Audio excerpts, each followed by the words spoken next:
नमस्कार, green TV की आज की किसान चौपाल में आप सभी का बहुत बहुत स्वागत है। मैं हूं आप सभी के साथ स्मिता सिंह और आपको बता दूं कि आज की ग्रीन टीवी की किसान चौपाल हम Madhya Pradesh agriculture department, horticulture department, आत्मा, आरडिया फाउंडेशन, धानुका एग्रीटेक लिमिटेड और सीएनएचआई यानी न्यू हॉलैंड के सहयोग से लगा रहे हैं। इस किसान चौपाल में हम प्याज और लहसुन फसल प्रबंधन और आधुनिक कृषि तकनीकों पर विस्तार से बात करेंगे।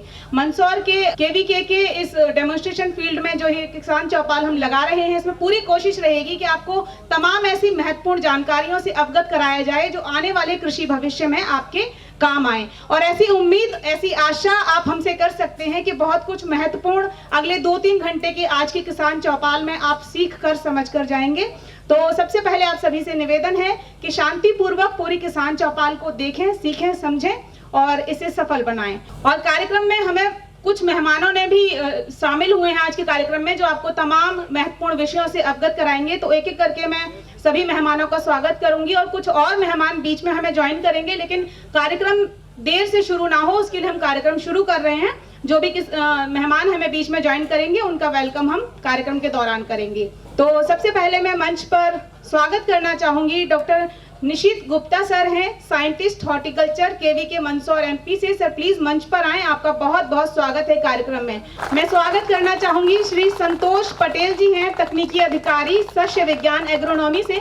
सर आप भी प्लीज मंच पर आएं, आपका बहुत बहुत स्वागत है कार्यक्रम में। मैं स्वागत करना चाहूंगी एसएन गुर्जर सर हैं, रतलाम से, धानुका एग्रीटेक लिमिटेड से। सर आपका भी बहुत बहुत स्वागत है कार्यक्रम में। और कुछ और मेहमान हमें थोड़ी देर में ज्वाइन करेंगे कुछ महत्वपूर्ण विषयों पर। जैसा हम आज चर्चा करने वाले हैं, तो सबसे महत्वपूर्ण विषय होता है किसान के लिए मिट्टी। यदि मिट्टी स्वस्थ नहीं होगी तो अच्छी फसल नहीं होगी, अच्छा उत्पादन नहीं होगा, उत्पाद में गुणवत्ता नहीं रहेगी, जिसके लिए निर्भर होती है मिट्टी के स्वास्थ्य की जांच। यदि हम मिट्टी के स्वास्थ्य की जांच नहीं कराते तो हम सफल किसान नहीं बन सकते, फसल अच्छी नहीं पा सकते। लेकिन बहुत सारे किसान इस विषय को नजरअंदाज करते हैं। लेकिन मिट्टी की जांच ठीक वैसे जरूरी है जैसे हम अपने स्वास्थ्य की जांच कराते हैं। तो मिट्टी की जांच का क्या महत्व है, कैसे मिट्टी की जांच करानी चाहिए, नमूना कैसे लेना चाहिए, साथ ही फर्टिलाइजर और न्यूट्रिएंट्स किस तरीके से मैनेज करने चाहिए, कैसे आपको पोषक तत्वों का प्रबंधन फसलों के लिए करना है, खासतौर पर जो आज हमारा सब्जेक्ट है प्याज और लहसुन की फसल के लिए। तो इन विषयों पर आपको विस्तार से जानकारी देने के लिए मैं मंच पर आमंत्रित करना चाहूंगी डॉक्टर निशित गुप्ता सर हैं, scientist horticulture KVK Mandsaur Madhya Pradesh से। सर इन तमाम विषयों पर प्रकाश डालेंगे। और एक और बात मैं आपको बता दूं सर की स्पीच से पहले कि अभी हमारी टीम आपको नोटपैड और पेन देगी। सर की स्पीच में जो भी महत्वपूर्ण बातें होंगी उन्हें आप नोट करते जाइएगा, क्योंकि पूरी स्पीच के बाद सर आपसे एक सवाल पूछेंगे और सवाल का जो सही जवाब देंगे उन्हें ग्रीन टीवी की तरफ से एक इनाम दिया जाएगा। शर्त ये है कि जिनको सवाल का जवाब पता होगा वो सिर्फ हाथ उठाएंगे। जब माइक आपके पास आएगा तो माइक में ही आपको अपना नाम, गांव का नाम और फिर सवाल का जवाब बताना है। तो जिनको भी जवाब पता हो वो बिना माइक के जवाब प्लीज नहीं बोलिएगा। आपसे मेरा निवेदन है, अनुरोध है कि जब तक माइक ना आए जवाब ना बताएं। तो सर प्लीज मंच पर आए और इस विषय से अवगत कराएं। बहुत बहुत धन्यवाद मैडम। आज के इस कृषि चौपाल कार्यक्रम में हमारे बीच में उपस्थित सभी आदरणीय किसान भाइयों, सभी को मेरा सादर नमस्कार, प्रणाम। और आपका इस कृषि विज्ञान केंद्र के पाटन फार्म में मैं कृषि विज्ञान केंद्र की ओर से बहुत बहुत स्वागत करता हूं। जैसा कि आप सभी जानते हैं कि आज जो ये कृषि चौपाल कार्यक्रम आयोजित किया गया है ग्रीन टीवी की तरफ से, उसका जो विषय है वो है प्याज और लहसुन में फसल प्रबंधन। जैसा कि आप सभी जानते हैं कि हमारा जो मंदसौर जिला है, यहाँ पे जो लहसुन पैदा होता है वो पूरे मध्य प्रदेश के लिए और पूरे देश के लिए बहुत ही अच्छी क्वालिटी का होता है। और चूंकि मैं यहाँ पे अभी कुछ दिन पहले मैं यहाँ पे मंदसौर में आया हूँ, इसके पहले मैं देवास में था, वहाँ भी लहसुन की खेती किसान भाई हमारे करते थे। लेकिन मैंने जो वहाँ के किसानों और यहाँ के किसानों में लहसुन की खेती में जो अंतर पाया है कि यहाँ के किसान बहुत उन्नत तरीके से लहसुन की खेती कर रहे हैं। और यहाँ पे जो लहसुन में जो अलग अलग किस्मों की खेती हो रही है वो निश्चित रूप से आप सभी उसके लिए धन्यवाद के पात्र हैं, क्योंकि वहाँ पे केवल एक ही वैरायटी किसान भाई हमारे लगाते थे, अमलेठा। 90 से 95% एरिया में अमलेठा किस्म की खेती होती थी। लेकिन यहाँ पे मैंने देखा कि यहाँ पे किसान भाई हमारे ऊँटी भी लगा रहे हैं और ऊटी जब वो सितंबर में या अगस्त के आखिरी महीने में उसकी बोनी कर देते हैं या सितंबर के पहले सप्ताह में, उसके बाद जब सोयाबीन की फसल कटती है तो उसके बाद कुछ देसी किस्म भी लगाते हैं जिसमें G2, G50, G282, तुलसी, ये सारी किस्में हमारे किसान भाई लगा रहे हैं। तो यहाँ पे किस्मों का विविधीकरण बहुत है और ये बहुत अच्छी बात है कि हमको किस फसलों में और किस्मों में विविधीकरण को अपनाना चाहिए, क्योंकि जब तक हम विविधीकरण नहीं अपनाएंगे तब तक हमारी खेती उन्नत तरीके से या लाभ का धंधा नहीं हो सकती। क्योंकि बहुत समय ऐसा होता है, बहुत बार ऐसा होता है कि किसी एक फसल में या किसी एक किस्म में कोई कीड़े बीमारी की समस्या आ जाती है तो पूरी की पूरी फसल हमारी खराब हो जाती है। लेकिन यदि हमने 2 से 3 प्रकार की किस्में लगाई हुई हैं तो निश्चित रूप से यदि एक किस्म खराब हो जाए तो हमें दूसरी किस्म से कुछ ना कुछ फायदा या आमदनी हो जाती है। हालांकि अभी हम देखें तो हमारे किसान भाई जो ऊटी किस्म का बीज लेके आते हैं, जो इस बार लेकर के आए, वो करीब करीब 50,000 से 60,000 रुपए क्विंटल का लेकर के आए और अभी जो मंडी भाव चल रहा है आप देख रहे होंगे बहुत कम है, तो नुकसान की संभावना ज्यादा है इस बार। तो कहीं ना कहीं हमको अपनी फसल की लागत को, चूंकि आप सभी देखते हैं एग्रीकल्चर एक ऐसा हमारा व्यवसाय है जिसपे आप एक निश्चित तौर पे नहीं कह सकते कि हमको फसल कटने के बाद इतनी आमदनी हो ही जाएगी। उसके बहुत सारे कारण हैं। कभी कभी नई बीमारियां आ जाती हैं, नए कीड़ों का प्रकोप हो जाता है, मार्केट रेट हमको अच्छा नहीं मिलता, जितना हम खर्च कर रहे हैं उतनी लागत भी हमारी नहीं निकल पाती।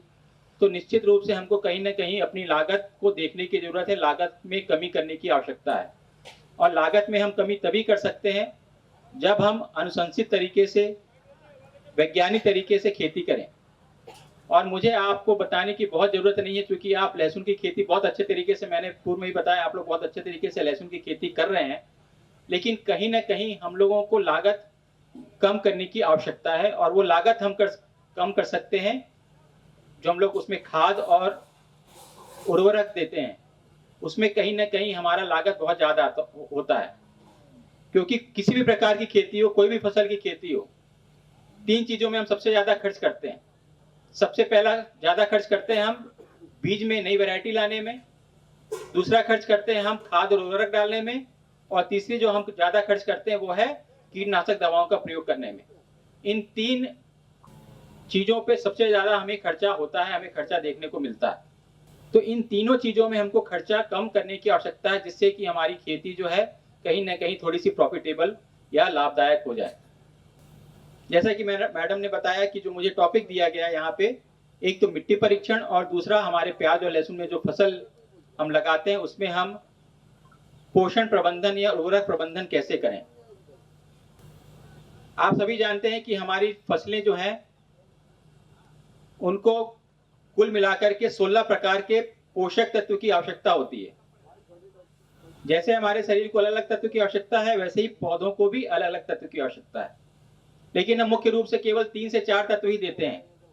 अगर मैं मुख्य रूप से प्याज और लहसुन में बात करूं तो मुख्य रूप से हम नाइट्रोजन, फास्फोरस, पोटाश और सल्फर, यहाँ पे जो मंदसौर जिले में हमारे किसान भाई दे रहे हैं, ये 3 प्रकार की खाद या पोषक तत्वों का उपयोग कर रहे हैं। बहुत सारे ऐसे किसान हैं वो शायद सल्फर का भी प्रयोग नहीं करते। तो हमें कुल मिलाकर के 16 तत्व फसल को देने हैं, लेकिन हम कितने तत्व दे रहे हैं? मात्र 3 से 4। और वो भी जो हम तत्व दे रहे हैं उसकी कोई हमें अनुशंसित मात्रा का पता नहीं है कि हमको 1 बीघे में कितनी खाद देनी है या 1 एकड़ में हमको कितना खाद देना है, 1 हेक्टेयर में हमको कितना खाद देना है। हमें जो अपने पिताजी से या उनके पिताजी से, हमको दादा से जो हमको पता चला, हम आज भी उतना ही खाद दे रहे हैं, जबकि हमको हमेशा खाद अनुशंसित मात्रा में देना है। और उसकी सबसे अच्छी विधि है जब हम उसका मिट्टी परीक्षण आधारित खाद का प्रयोग करते हैं अपनी फसल में। जब तक आप अपनी खेती की मिट्टी का नमूना जांच नहीं कराएंगे तब तक आपको उसके स्वास्थ्य का पता नहीं चलेगा। हमें भी जब कोई बीमारी हो जाती है तो हम, डॉक्टर हमें बोलता है कि ब्लड टेस्ट करा लो, ये करा लो, वो करा लो। जब हम ब्लड टेस्ट कराते हैं, कोई अन्य टेस्ट कराते हैं, तभी हमको पता चलता है कि हमारे शरीर में कौन सी बीमारी है। होता है कि नहीं? बिना टेस्ट के पता चल जाएगा कि हमें मलेरिया है, कि हमें बुखार है, या हमें कुछ दूसरी प्रकार की बीमारी है। उसके लिए हमको सबसे पहले टेस्ट कराना पड़ता है। ऐसी फसल को कौन सी बीमारी लग रही है, फसल के अंदर किस चीज की कमी है, मिट्टी में किस चीज की कमी है, किस चीज के कारण हमारी पौधों की वृद्धि अच्छे से नहीं हो पा रही है, किस चीज की कमी के कारण ये सब समस्या आ रही है। जब तक ये हमको पता नहीं होगा तब तक हम उसका निदान कैसे कर पाएंगे। और उसके निदान के लिए सबसे अच्छी विधि है कि हम मिट्टी परीक्षण अपने खेतों का जरूर कराएं। कितने लोगों ने अभी अपने खेतों की आज इस साल या पिछले कुछ सालों में मिट्टी परीक्षण कराया है, मिट्टी का टेस्ट कराया है? कितने किसान जो यहाँ पे बैठे हैं, 2, 3, 4, 5, 6, 7, 8, 9, 10, 12 किसानों के हाथ उठे हैं। यदि मैं बात करूँ करीब 100 किसान हैं, 100-150 किसान, तो मात्र 10 से 12 किसानों ने हाथ उठाए जिन्होंने मिट्टी का परीक्षण अपने खेतों का कराया है।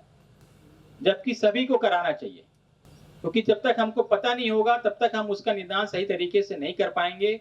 हमको कितना खाद डालना है हम सही तरीके से नहीं डाल पाएंगे। तो सबसे पहले आप सभी, अभी चूंकि आपके खेत में फसल लगी होगी, मार्च में आपकी फसल गेहूं, चना या लहसुन, प्याज जो भी आपके खेत में खड़ी है, मार्च अप्रैल में आपकी फसल खत्म हो जाएगी, कट जाएगी। उसके बाद आपका खेत 1.5-2 महीने खाली रहेगा खरीफ सीजन से पहले। तो वो सबसे अच्छा समय होता है हमारे खेत की मिट्टी का नमूना लेने का, क्योंकि उस समय हमारी मिट्टी सूखी होती है और फसल कोई भी हमारे खेत में खड़ी नहीं होती, तो वो सबसे अच्छा समय होता है। तो उस समय आपको खेत का नमूना लेना है अप्रैल, मई, जून के महीने में। बल्कि मैं कहूंगा कि मई में ही ले लें, क्योंकि टेस्ट होने में टाइम लगता है, 15 दिन 1 महीने का समय लगता है टेस्ट होने में। तो जब तक आपकी दूसरी फसल की बोनी ना हो जाए, सोयाबीन की बोनी ना हो जाए, या जो बारिश वाली प्याज लगाते हैं उसकी चौपाई ना हो जाए, उसके पहले हमारे हाथ में सॉइल हेल्थ कार्ड आ जाए, मिट्टी स्वास्थ्य कार्ड हमारे हाथ में आ जाए, जिससे हमको पता चल जाए कि हमको कौन सी खाद किस फसल में, सोयाबीन में कितनी देनी है या प्याज में कितनी देनी है, या आने वाली जो हमारी फसल लहसुन है उसमें हमको कितना देना है। तो उस समय आप मिट्टी का नमूना लें। मिट्टी का नमूना सही तरीके से लेंगे तो ही रिजल्ट सही आएगा। अब नमूना लेने का तरीका मैं आपको थोड़ा सा बता दे रहा हूं। सबसे पहले जब आपकी फसल कट जाए, उसके बाद आप अपने खेत पे जाएं, और ये चीज ये ध्यान रखनी है, जब आपका कोई प्लाव ना करें उसके पहले, गहरी जुताई या प्लाव करते हैं उसके पहले ही हमको सैंपल लेना है। तो खेत पे जाएं, आप अपने खेत पे खड़े हों, खेत पे मेड़ पे खड़े होने के बाद कोई एक निशान लगाने के लिए चूना ले लें और उसमें जिग जैग निशान लगाएं। ऐसे खेत पे चलते जाएं, ऐसे ऐसे ऐसे ऐसे पूरे खेत पे ऐसे एक लंबाई में या चौड़ाई में आप निशान लगा लें एक सिरे पे। और उसके बाद आप जहां जहां आपने निशान लगाया, जो कोना बना है आपका, जब ऐसे जाएंगे और ऐसे आएंगे तो जो कॉर्नर बना है, ऐसा जो कोना बना है, वहां पे आप क्या करें, गड्ढा करें। गड्ढा हमको करना है 6 से 8 इंच गहरा, और गड्ढे का जो आकार होना चाहिए वो अंग्रेजी के वी शेप का होना चाहिए, मतलब ऊपर से चौड़ा होते होते नीचे पतला होना चाहिए। कितना गहरा? 6 से 8 इंच का। और गड्ढे करने से पहले ऊपर की 2 इंच की मिट्टी को आप साफ कर दें, फिर आप गड्ढा करें। गड्ढा करने के बाद जो मिट्टी निकली है उसको आप अलग रख दें, और गड्ढे करने की जो दीवार बनी है, गड्ढा करेंगे जो दीवार बनेगी उसकी, उस दीवार से आप मिट्टी खरोंच करके निकाल लें, फावड़े से या खुरपी से। खुरपी से या फावड़े से मिट्टी निकालने के बाद जो मिट्टी हमारी निकले दीवारों की, उस मिट्टी को इकट्ठा कर लें। करीब करीब एक जगह से आधा किलो से 1 किलो मिट्टी आप इकट्ठा कर लीजिए। ऐसा हमको पूरे खेत से 5 या 6 जगह से हमको लेना है गड्ढा करके। तो 5 और 6 जगह से जितनी हमारी मिट्टी इकट्ठी हुई है, एकत्रित हुई है, मान लीजिए हर जगह से 1-1 किलो ली, तो 6 जगह से कितनी हो जाएगी? 6 किलो। या 5 जगह से ले रहे हैं तो 5 किलो। वो 5 किलो मिट्टी हमको क्या करना है, एक जगह लाना है। लाने के बाद उसको जमीन में अच्छे से सारी मिट्टी को मिक्स करना है, और सारी मिट्टी को मिक्स करने के बाद उसको एक गोल आकार में फैलाना है। जैसे रोटी हम बनाते हैं गोल आकार में, वैसे हमको फैलाना है। फैलाने के बाद उसके हमको 4 भाग करने हैं। 4 भाग करने के बाद 2 भाग आमने सामने के उसको अलग कर देना है, और 2 भाग फिर आपस में मिलाना है। फिर हमको रोटी जैसा गोल बनाना है, फिर 4 भाग करना है, फिर 2 भाग अलग कर देना है, फिर जो 2 भाग बचे हैं उनको आपस में मिलाना है। तो ये प्रक्रिया हमको तब तक करनी है जब तक कि हमारी 6 किलो मिट्टी आधा किलो ना बच जाए। वो आधा किलो मिट्टी जो बच गई है वो आपका नमूना बन गया। वो नमूना आप एक थैली में डालें मिट्टी का, और उसमें एक पर्ची डालें जिसमें आपका नाम हो, आपके पिताजी का नाम हो, गांव का नाम हो, मोबाइल नंबर हो, कौन सी फसल आप पहले आपने उसमें लगाई थी, आने वाले सीजन में कौन सी फसल लगाते हैं, वो सारा डिटेल, और खेत का यदि कोई पहचान को दे सकते हैं तो वो सारी डिटेल लिख करके उस पॉलिथीन में आप डाल दीजिए और उसको आप जहाँ भी आपको टेस्ट कराना है वहाँ पे आप टेस्ट उसको करा सकते हैं। जब आपका टेस्ट हो जाएगा तो आपको एक कार्ड दिया जाएगा। कार्ड में आपको बताया जाएगा कि आपकी जमीन में नाइट्रोजन, फास्फोरस, पोटास, सल्फर, जैविक कार्बन, पीएच, इसकी कितना मात्रा आपकी जमीन में है, उसका स्तर क्या है। वो जब मात्रा आपके हाथ में आ जाएगी, कार्ड में पता चल जाएगा कि इतनी मात्रा हमारे जमीन में है, किस चीज की कमी है, उसमें 3 चीजें होती हैं। एक होता है कि सामान्य मात्रा कितनी होनी चाहिए, दूसरा होता है कि आपके जमीन में वो मात्रा कितनी निकली है, और तीसरा होता है कि मात्रा कम है या ज्यादा है। तो वो 3 चीजें लिखी होंगी तो आपको पता चल जाएगा कि नाइट्रोजन कम है या ज्यादा है, फास्फोरस कम है या ज्यादा है, पोटास कम है या ज्यादा है, सल्फर कम है या ज्यादा है, या दूसरे तत्व कम है या ज्यादा है। अभी टेस्ट भी 2 प्रकार से होते हैं। एक टेस्ट होता है जिसमें आपको 5 चीजें बताई जाती हैं। 5 चीजों में नाइट्रोजन, फास्फोरस, पोटाश, पीएच और जैविक कार्बन, ये 3 चीजें होती हैं। पीएच से समझ में नहीं आ रहा होगा। पीएच से हमको ये पता चलता है कि हमारी जमीन अम्लीय है कि क्षारीय है। यदि पीएच 6.5 7 के आसपास आ रहा है या उससे कम आ रहा है, 6 से 7 के बीच में आ रहा है यदि, तो हमारी जमीन जो है नॉर्मल है, अच्छी है, उसमें ना अम्लता है ना कोई क्षारीयता है। यदि 6 से नीचे आ रहा है उसकी वैल्यू, तो हमारी जमीन अम्लीय है, या 7 से ज्यादा आ रहा है तो हमारी जमीन क्षारीय है। तो पीएच का मतलब ये होता है। तो ये भी आपके, इसका सैंपल टेस्ट जो होता है उसका रेट अलग होता है। फिर दूसरा जो सैंपल होता है उसमें आपको इन 5 चीजों के अलावा दूसरे 5 प्रकार के जो हमारे सूक्ष्म पोषक तत्व हैं वो भी टेस्ट बहुत सारे हमारे जो एजेंसी हैं वो करती हैं। जैसे आपके जिंक है, बोरान है, कैल्शियम है, इनका भी टेस्ट होता है। तो ये 2 प्रकार के टेस्ट होते हैं। आपको कौन सा टेस्ट कराना है वो आप करवा सकते हैं। क्योंकि यदि आप सब्जियों की खेती करते हैं या लहसुन की खेती करते हैं या प्याज की खेती करते हैं, तो मेरा आपसे निवेदन यही होगा कि आप मुख्य पोषक नाइट्रोजन, फास्फोरस, पोटास, पीएच, जैविक कार्बन के साथ साथ सूक्ष्म पोषक तत्व का भी टेस्ट जरूर कराएं। क्योंकि हमारी जितनी भी प्याज या अपनी सब्जी या मसाला वाली फसलें होती हैं उनमें सूक्ष्म पोषक तत्वों की भी जरूरत बहुत ज्यादा होती है। तो आप उसका टेस्ट जरूर कराएं। टेस्ट कराने के बाद आपको पता चल जाएगा कि क्या कम है क्या ज्यादा है, और उसके बाद जब आप टेस्ट कराएंगे तो वो कार्ड से आप जहां भी जाएं, उस एजेंसी जो टेस्ट करेगा वो भी आपको बता देगा कि आपको अब कितनी मात्रा डालनी है। यदि आप उनको बताते हैं कि मैं आने वाले समय में ये फसल लगाऊंगा, तो उसके हिसाब से, उस रिजल्ट के हिसाब से आपको बता देंगे कि आप इतनी इतनी मात्रा डालो। तो ये टेस्ट आप जरूर करा लें। जब ये मिट्टी का हम लोग नमूना लेते हैं तो हमको 2-3 चीजों का ध्यान रखना बहुत जरूरी है।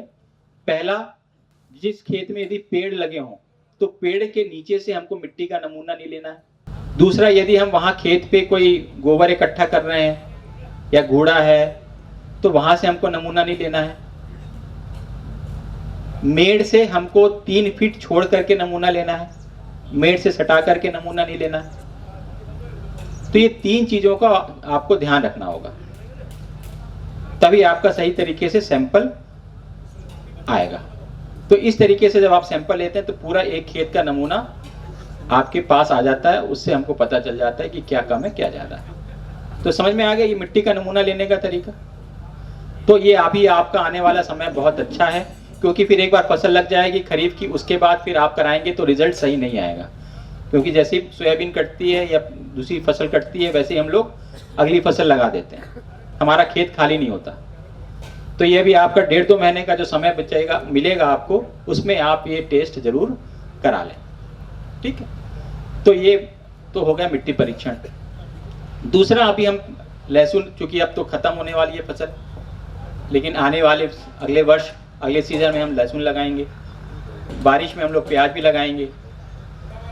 तो उसमें हमको किस प्रकार से हम खाद का मैनेजमेंट प्रबंधन कर सकते हैं, वो चीज हमको ध्यान रखनी है। तो चूंकि मैंने आपको पहले बताया 16 प्रकार के तत्व चाहिए, लेकिन प्याज को हमको 6 प्रकार के तत्व मुख्य रूप से चाहिए, 6 या 7 प्रकार के तत्व। पहला नाइट्रोजन, दूसरा फास्फोरस, तीसरा पोटाश, चौथा सल्फर, पांचवा जिंक, छठवां कैल्शियम और सातवां बोरान। 7 प्रकार के तत्व हमको प्याज और लहसुन दोनों में जरूरी होते हैं। ये आपको डालना ही डालना है। अब हमको कितनी मात्रा में डालनी है? ये nitrogen, phosphorus, potash, sulphur, zinc, boron, calcium, ये जो है ये पोषक तत्व हैं। इसमें भी आपको ये समझना पड़ेगा कि पोषक तत्व और खाद में अंतर होता है। ये जो मैंने नाम लिए ये पोषक तत्व हैं, और जो आप यूरिया डालते हो, डीएपी डालते हो, एनपीके 12-32-16 डालते हो या 16-16-16 डालते हो, ये जो डालते हो ये खाद है, या राकोड़िया डालते हो ये खाद है। जैसे उदाहरण के लिए यूरिया खाद है, तो यूरिया में कौन सा पोषक तत्व होगा बताइए? नाइट्रोजन 46%।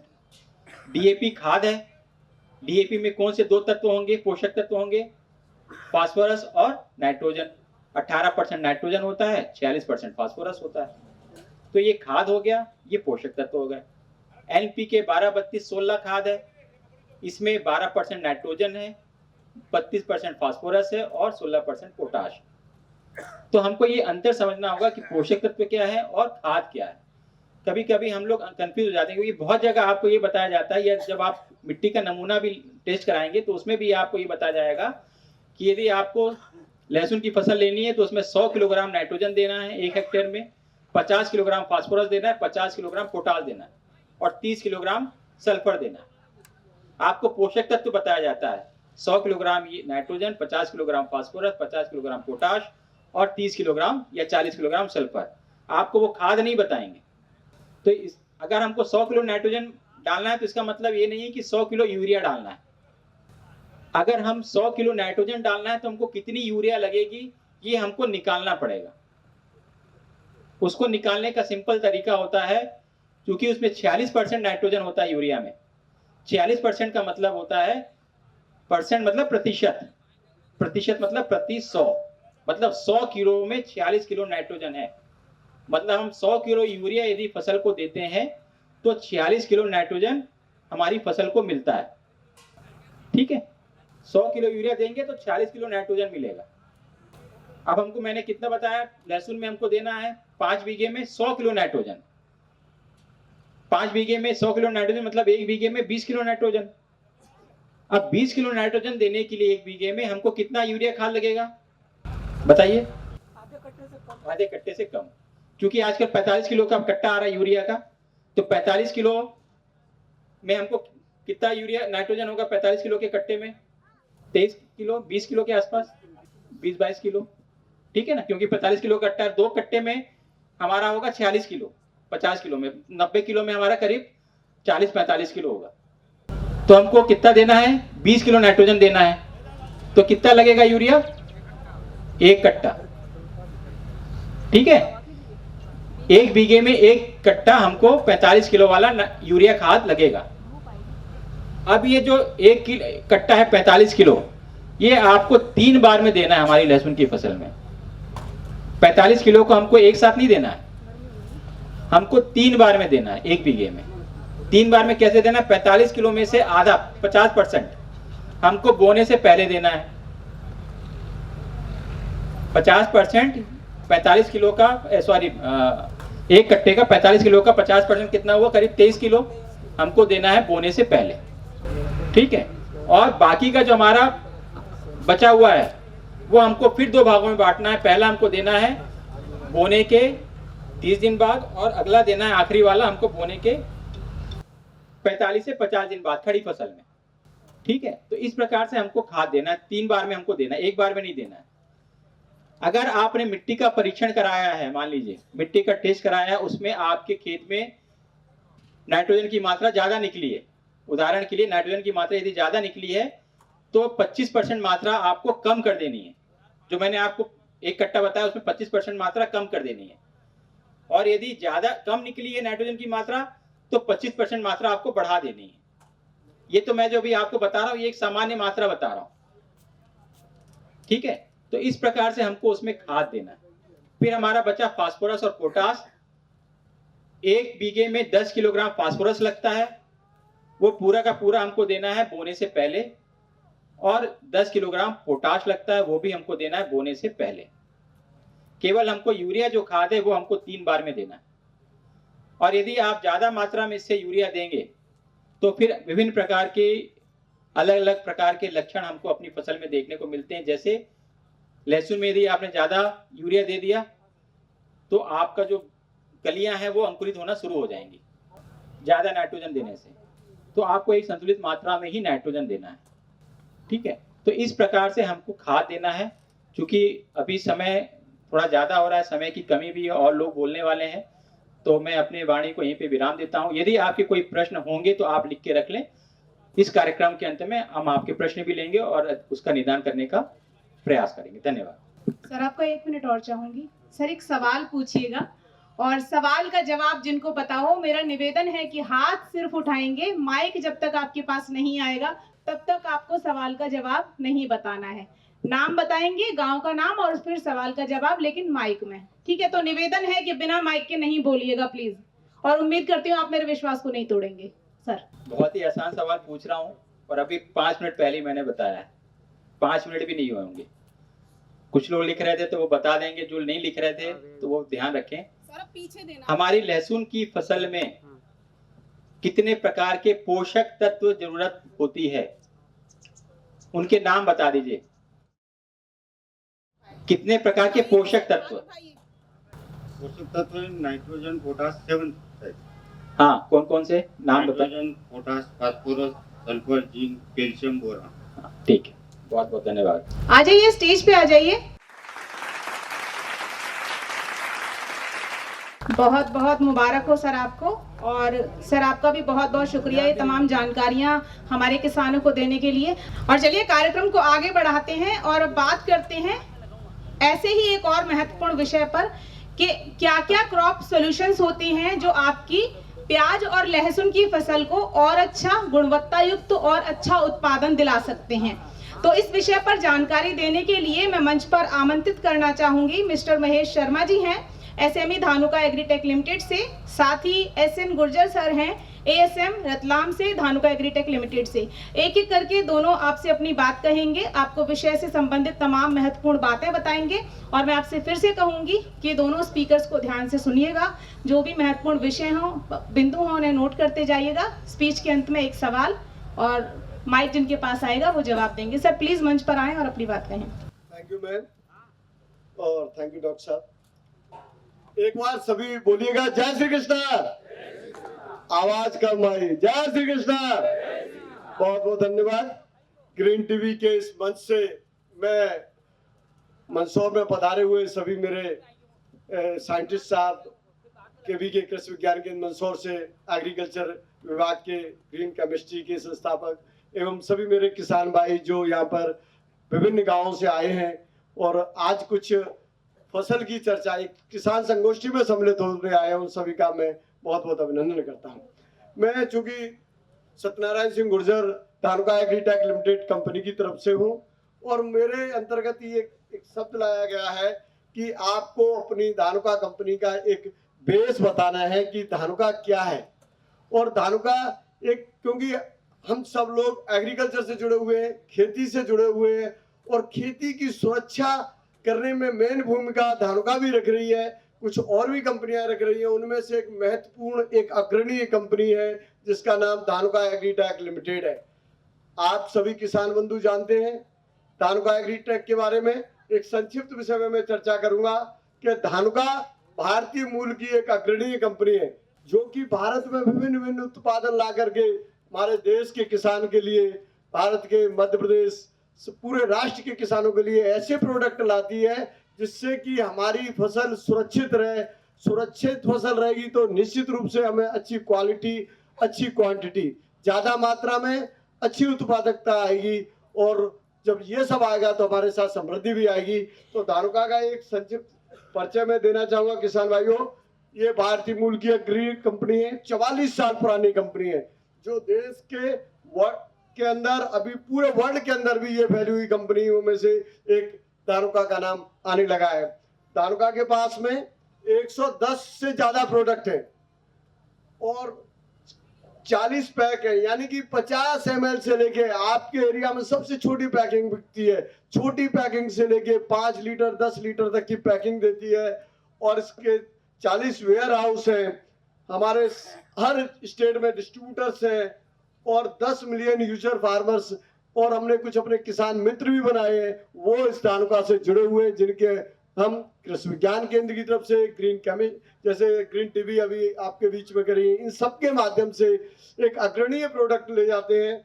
और ये सब करने के लिए हम हर जगह, जैसे हमने धानुका किसान मित्र बनाए हैं, कृषि विज्ञान केंद्रों पर भी हम बहुत से किसानों के आपके बीच में से लेकर के गए हैं और इस तरह से प्रोग्राम करते हैं, उनको ले जाते हैं, प्रशिक्षित करते हैं, प्रोडक्ट के फील्ड बताते हैं। और कुछ प्रोडक्ट भी जैसे दिए हुए हैं धानुका ने, उन प्रोडक्टों में आप देख पा रहे हैं कि कोनिका है, माइकोर है, निशोडियम। निशोडियम ऐसी एक दवा है जो सफेद मक्खी के लिए आपकी एक मुख्य फसल है आज की डेट में। उस मुख्य फसल में सफेद मक्खी की इतनी बीमारी आ रही है अभी, उसको रोकने के लिए धानुका का एक प्रोडक्ट आता है निशोडियम, यानी कि अच्छे अच्छे उत्पाद, वर्ल्ड लेवल के उत्पाद धानुका ने आपके बीच में लेकर के आई है।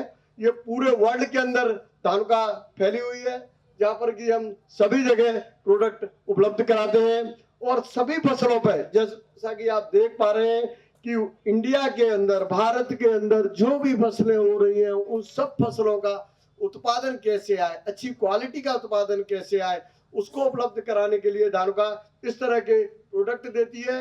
ये वर्ल्ड के अंदर उम्दा प्रोडक्टों की लिस्ट में आते हैं। धानुका ने कई सर्टिफिकेट लिए हुए हैं जो कि सुरक्षा से लेके, आपकी भूमि की सुरक्षा से लेके लास्ट तक की सुरक्षा करना धानुका का उद्देश्य है। और धानुका ने कोई भी प्रोडक्ट नया लाती है तो टेक्नोलॉजी एक कंपनी के पास नहीं हो सकती, बहुत सी कंपनियों के पास में होती है। वर्ल्ड के अंदर जहां पर भी टेक्नोलॉजी आती है, सबसे पहले धानुका उस टेक्नोलॉजी को भारतीय किसान के लिए लेके आती है, टाई अप करती है। बहुत सी कंपनियों से हमने टाई अप किया है, जैसे निशान प्रोडक्ट कंपनी है, ये सिर्फ रिसर्च करती है। और ये रिसर्च करती है तो ये जो प्रोडक्ट है धानुका सबसे पहले भारत में भारतीय किसान के लिए लेकर के आती है, जिससे उसकी फसल सुरक्षित रहे। धानुका के पास में खुद का R&D है, मतलब खुद का रिसर्च सेंटर है पलवल में, जहां पर कि उसके अपने खुद के साइंटिस्ट हैं। और कोई भी प्रोडक्ट भारतीय में देने से पहले या मध्य प्रदेश के किसान को देने के से पहले वो अपने खेत पर, अपनी फसल में वहां पर प्रयोग करती है और ये देखती है कि किस तरह से मेरे किसान की उत्पादकता, उत्पादन, क्वालिटी का उत्पादन बढ़ सकता है। वो रिसर्च सेंटर पे प्रयोग कर करके भारतीय किसानों के बीच में धानुका लेकर के आती है। और धानुका का ये उद्देश्य है कि जो ट्रांसफॉर्मेशन आए, जो बदलाव आए, एग्रीकल्चर के थ्रू आए, खेती के थ्रू आए। इसलिए उसने एक नारा भी दिया है, हम कोई भी प्रोग्राम शुरू करते हैं तो सर्वप्रथम ये कह के करते हैं, इंडिया का प्रणाम हर किसान के नाम। तो इस बीच में मुझे ये विषय दिया गया कि धानुका का संक्षिप्त परिचय दूं, तो मैंने आपको धानुका का संक्षिप्त परिचय दिया कि भारतीय मूल की एक अग्रणीय कंपनियों में से है। अगर आप इसके प्रोडक्ट उत्पादों का प्रयोग करोगे तो निश्चित रूप से आपके क्वालिटी और क्वांटिटी का जो है आपको दे करके जाएगी, ज्यादा मात्रा में, अच्छी उत्पादकता के साथ में आपको फसल सुरक्षित रखेगी धानुका के प्रोडक्ट, जिनके बारे में मेरे अगले वक्ता महेश जी बताएंगे कि लहसुन प्याज का एक ये संगोष्ठी है, किसान संगोष्ठी है, उसका कैसे हम अधिक उत्पादन लें, उस अपनी फसल को किस तरह से सुरक्षित रखें जिससे भूमि की रक्षा से लेके खाद्यान्न की सुरक्षा तक हो सके। ऐसे प्रोडक्ट है धानुका के पास में जो जमीन की सुरक्षा, जैसे हमारे साइंटिस्ट साहब ने बताया कि जमीन को सुरक्षित, मृदा सुरक्षित नहीं होगी, उसकी उत्पादकता नहीं होगी तो हम कुछ भी डालें। तो जमीन की सुरक्षा से लेके खाद्यान्न की सुरक्षा तक धानुका के ज्यादा करते हैं। उनके बीच में मेरे साथी हैं महेश शर्मा जी, वो आपको बताएंगे कि किस तरह से हम अपनी फसल को सुरक्षित रखें और ज्यादा से ज्यादा उत्पादन लें। तो महेश जी आइए। मेरा मुन्ना, पता है जब 9 महीने का था सिर्फ अपनी माई और बाबा को जानता था।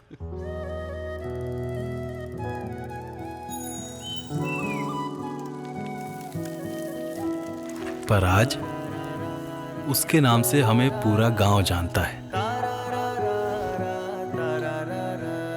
मेरा मुन्ना कुछ अच्छा करेगा।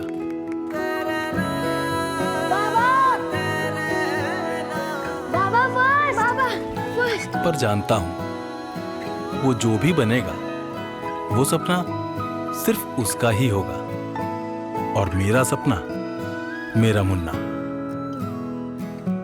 मेरा एक ड्रीम है कि मैं सबके ड्रीम को पूरा कर सकूं, वो बन सकूं जो अपने से पहले सबके लिए सोचता है, जो अपने हार्डवर्क से हर दिन हमारा पेट भरता है, मिट्टी की रक्षा से लेकर पूरे विश्व को खाने की सुरक्षा देता है। वो देश का अभिमान है, देश की शान है, और मैं वही शान बनना चाहता हूँ। हाँ, मैं किसान बनना चाहता हूँ।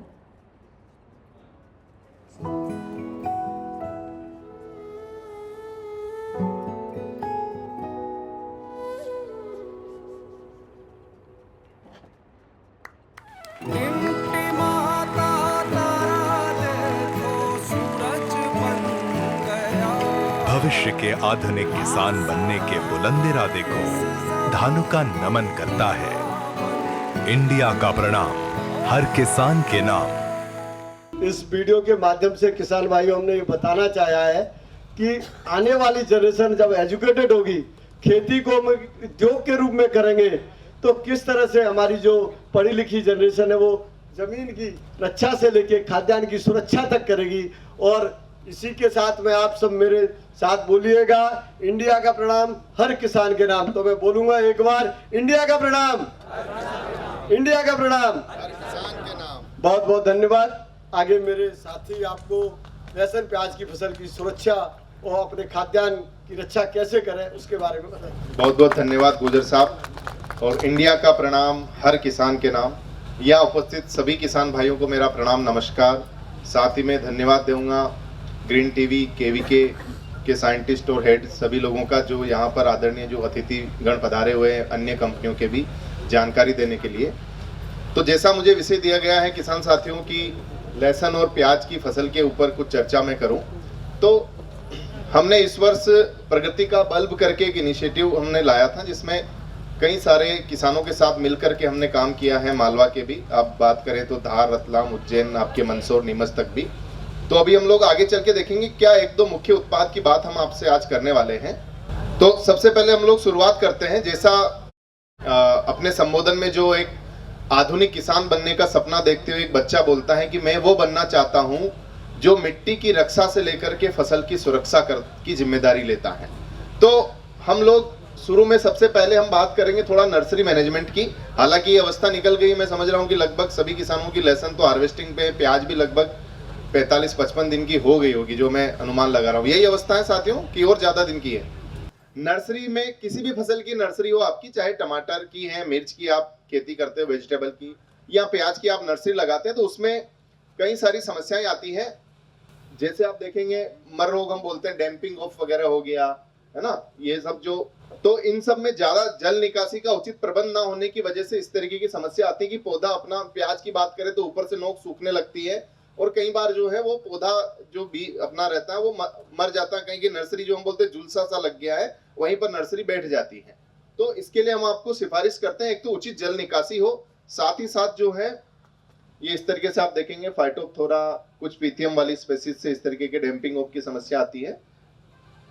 और इसके लिए हम आपको सिफारिश करते हैं धानुका के उत्कृष्ट फफूंदीनाशक के साथ साथ जीवाणुनाशक के उत्पाद कोनिका का। कोनिका धानुका का ऐसा उत्पाद है जिसमें फंगीसाइड के साथ साथ बैक्टीरियासाइडल यानी फफूंदीनाशक के साथ साथ जीवाणुनाशक प्रॉपर्टीज होती है, जो आप किसी भी जो हमने नाम लिया है, चाहे प्याज है, आपकी मिर्ची है या फिर टमाटर है, किसी भी नर्सरी में आप इस्तेमाल कर सकते हैं। इस्तेमाल के तीसरे चौथे दिन ही इसके आपको रिजल्ट्स देखने शुरू हो जाएंगे। नर्सरी में जो झुलसा है वो वहीं पर रुक जाएगा, नई पत्तियां जो रहेगी वो एकदम स्वस्थ आपकी निकलेगी, और साथ ही आपकी फसल का कलर भी एकदम से आप देखोगे अच्छा ग्रीन होकर के फसल हरा भरापन लेकर के फसल आपकी बढ़वार करेगी। तो धानुका का कोनिका नर्सरी की अवस्था में हम लोग 2 ग्राम प्रति लीटर पानी के हिसाब से सुझाव देते हैं। आप में से किसी भी सब्जी की फसल की जो लोग खेती करते हैं, नर्सरी तैयार करते हैं, वो अपनी नर्सरी के रखरखाव के लिए एक छिड़काव कोनिका का आप लोग जरूर लें।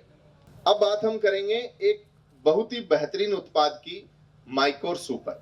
साथियों, इससे पहले संबोधन में डॉक्टर साहब आपको बता रहे थे कि मिट्टी का परीक्षण कैसे करना चाहिए, उसकी गुणवत्ता बनाए रखना, उसमें सूक्ष्म जीवों का जो बराबर मात्राएं कह लो कि उनकी गतिविधियां जो है बनी रहनी चाहिए, ताकि मृदा में उपजाऊपन अपना निरंतर बना रहे। और जो हमें जो जमीन मिली है, जैसी उपजाऊ जमीन मिली है, वही हम आगे आने वाली पीढ़ियों को भी दे करके जाएं। और इसीलिए आज का जो आधुनिक किसान है वो ना केवल केमिकल फर्टिलाइजर पर डिपेंडेंट या अपनी निर्भरता रखता है, बल्कि उसके साथ साथ जरूरी है कि हम कुछ जैविक यानी बायो फर्टिलाइजर वाली खाद भी इस्तेमाल करें। क्योंकि आप में से सारे किसान सहमत होंगे कि पहले जितना हम लोग गोबर का खाद खेत में डालते थे, क्या हम अभी भी उतना ही डाल रहे हैं? नहीं डाल रहे हैं दादा, है ना? कहीं ना कहीं उसमें कमी आई है। और कुछ खाद ऐसे होते हैं जो साल दर साल आप डालते हो। आप देखेंगे जो सर ने भी आपको बताया कि यूरिया हो गया या कुछ फॉस्फोरिक खादें होती हैं, जितना हम डालते हैं उतना पौधा अवशोषण नहीं कर पाता है। कुछ वातावरण में, कुछ जमीन में पानी के माध्यम से नीचे चली जाती है और सारा इस्तेमाल नहीं होता। कुछ खादें ऐसी होती है जो जहां डली रहती हैं, पौधे की जड़ अगर वहां तक पहुंचेगी तो उनका अवशोषण करेगा, अन्यथा वहीं पर वो जमीन में पड़ी रहेगी और जमीन में धीरे धीरे हार्डनेस या कड़कपन का कारण भी बनती है।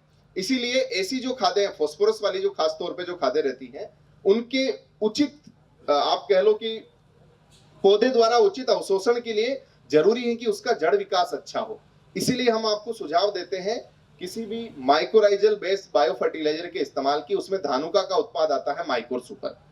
ये जो माइक्रोराइजा बेस्ड बायो फर्टिलाइजर होते हैं, ये फसल की जड़ के साथ में सहजीवी क्रिया करते हैं और उसकी जड़ की वृद्धि में मदद करते हैं और बदले में पौधे से अपना भोजन लेते हैं और पौधे को हेल्प करते हैं, यानी उसको मदद करते हैं जमीन में पड़े हुए खाद के अच्छे अवशोषण में। कई बार नमी कम या ज्यादा हो जाती है। इस बार जैसे हमने सोयाबीन के किसान इससे सहमत होंगे, बुआई के बाद में लगभग जो है 15 दिन तक बरसात सही तरीके से नहीं हुई थी कुछ इलाकों में। तो वैसी दशा में जो है फसल कम नमी हुई या अधिक नमी हुई, तब भी जो है पौधे को अच्छी मजबूती प्रदान करती है ऐसी माइक्रोराइजा बेस्ड बायो फर्टिलाइजर खादें माइक्रोर सुपर। अब माइक्रोर सुपर जो धानुका का है वो हमने बताया आपको 2 कदम आगे है, जो किसान साथी पढ़ पा रहे हैं। 2 कदम आगे इसको क्यों बोलते हैं? क्योंकि इसमें 100% एंडोमाइक्रोराइजा है। एंडोमाइक्रोराइजा यानी जो जड़ के भीतर घुस करके सहजीवी क्रिया करता है। ये 2 तरीके के आते हैं, एंडो और एक्टो। तो एंडो बेहतर होता है, एंडो जल्दी आपको रिजल्ट देगा फसल में। तो 100% एंडोमाइक्रोराइजा होने की वजह से जड़ का ग्रोथ आपको बहुत अच्छा माइक्रोर सुपर से देखने को मिलता है किसान साथियों। दूसरी जो चीज इसको खास बनाती है वो है इसकी एफएफटी टेक्नोलॉजी। वस्तुतः होता क्या है कि ये जो माइक्रोराइजा बेस्ड जो फफूंदी रहती है वो जीवित अवस्था में ही रहनी चाहिए खेत में आने तक, तब जाकर के आपकी जड़ के साथ क्रिया करके वो आपको अच्छा जड़ के विकास में मदद करती है। तो कंपनी के बनने से लेकर के आपके खेत में पहुंचने तक कई सारे चरणों से वो गुजरती है और अगर उसका उचित भंडारण सही तरीके से ना हो, उसके खान पान की चीजें उसके साथ मौजूद ना हो, तो कई बार जो है कंपनी जो तैयार करके भेजती उत्पाद उससे कम या लगभग निम्न गुणवत्ता का उत्पाद आपके खेतों तक पहुंचता है। और इसको सुनिश्चित करने के लिए धानुका इसमें एफएफटी टेक्नोलॉजी का इस्तेमाल करता है, फिल्म फॉर्मिंग टेक्नोलॉजी। यानी हर माइक्रोर सुपर के दाने के ऊपर में उसके फिल्म फॉर्मिंग यानी भोजन का लेपन हम लोग करके देते हैं, जिससे कि लंबे समय तक उसका भंडारण सुनिश्चित हो सके और जो कंपनी बना करके भेज रही है वही मात्रा में आपके खेतों में जो है जीवित जीवाणुओं की संख्या जो है आप तक पहुंच सके। तो ये 2 चीजें जो है माइक्रोर सुपर को बहुत खास बनाती है, 100% एंडोमाइक्रोराइजा और साथ ही जो है एफएफटी टेक्नोलॉजी यानी लंबे समय तक उसका भंडारण और खेत में इस्तेमाल के लिए योग्यता।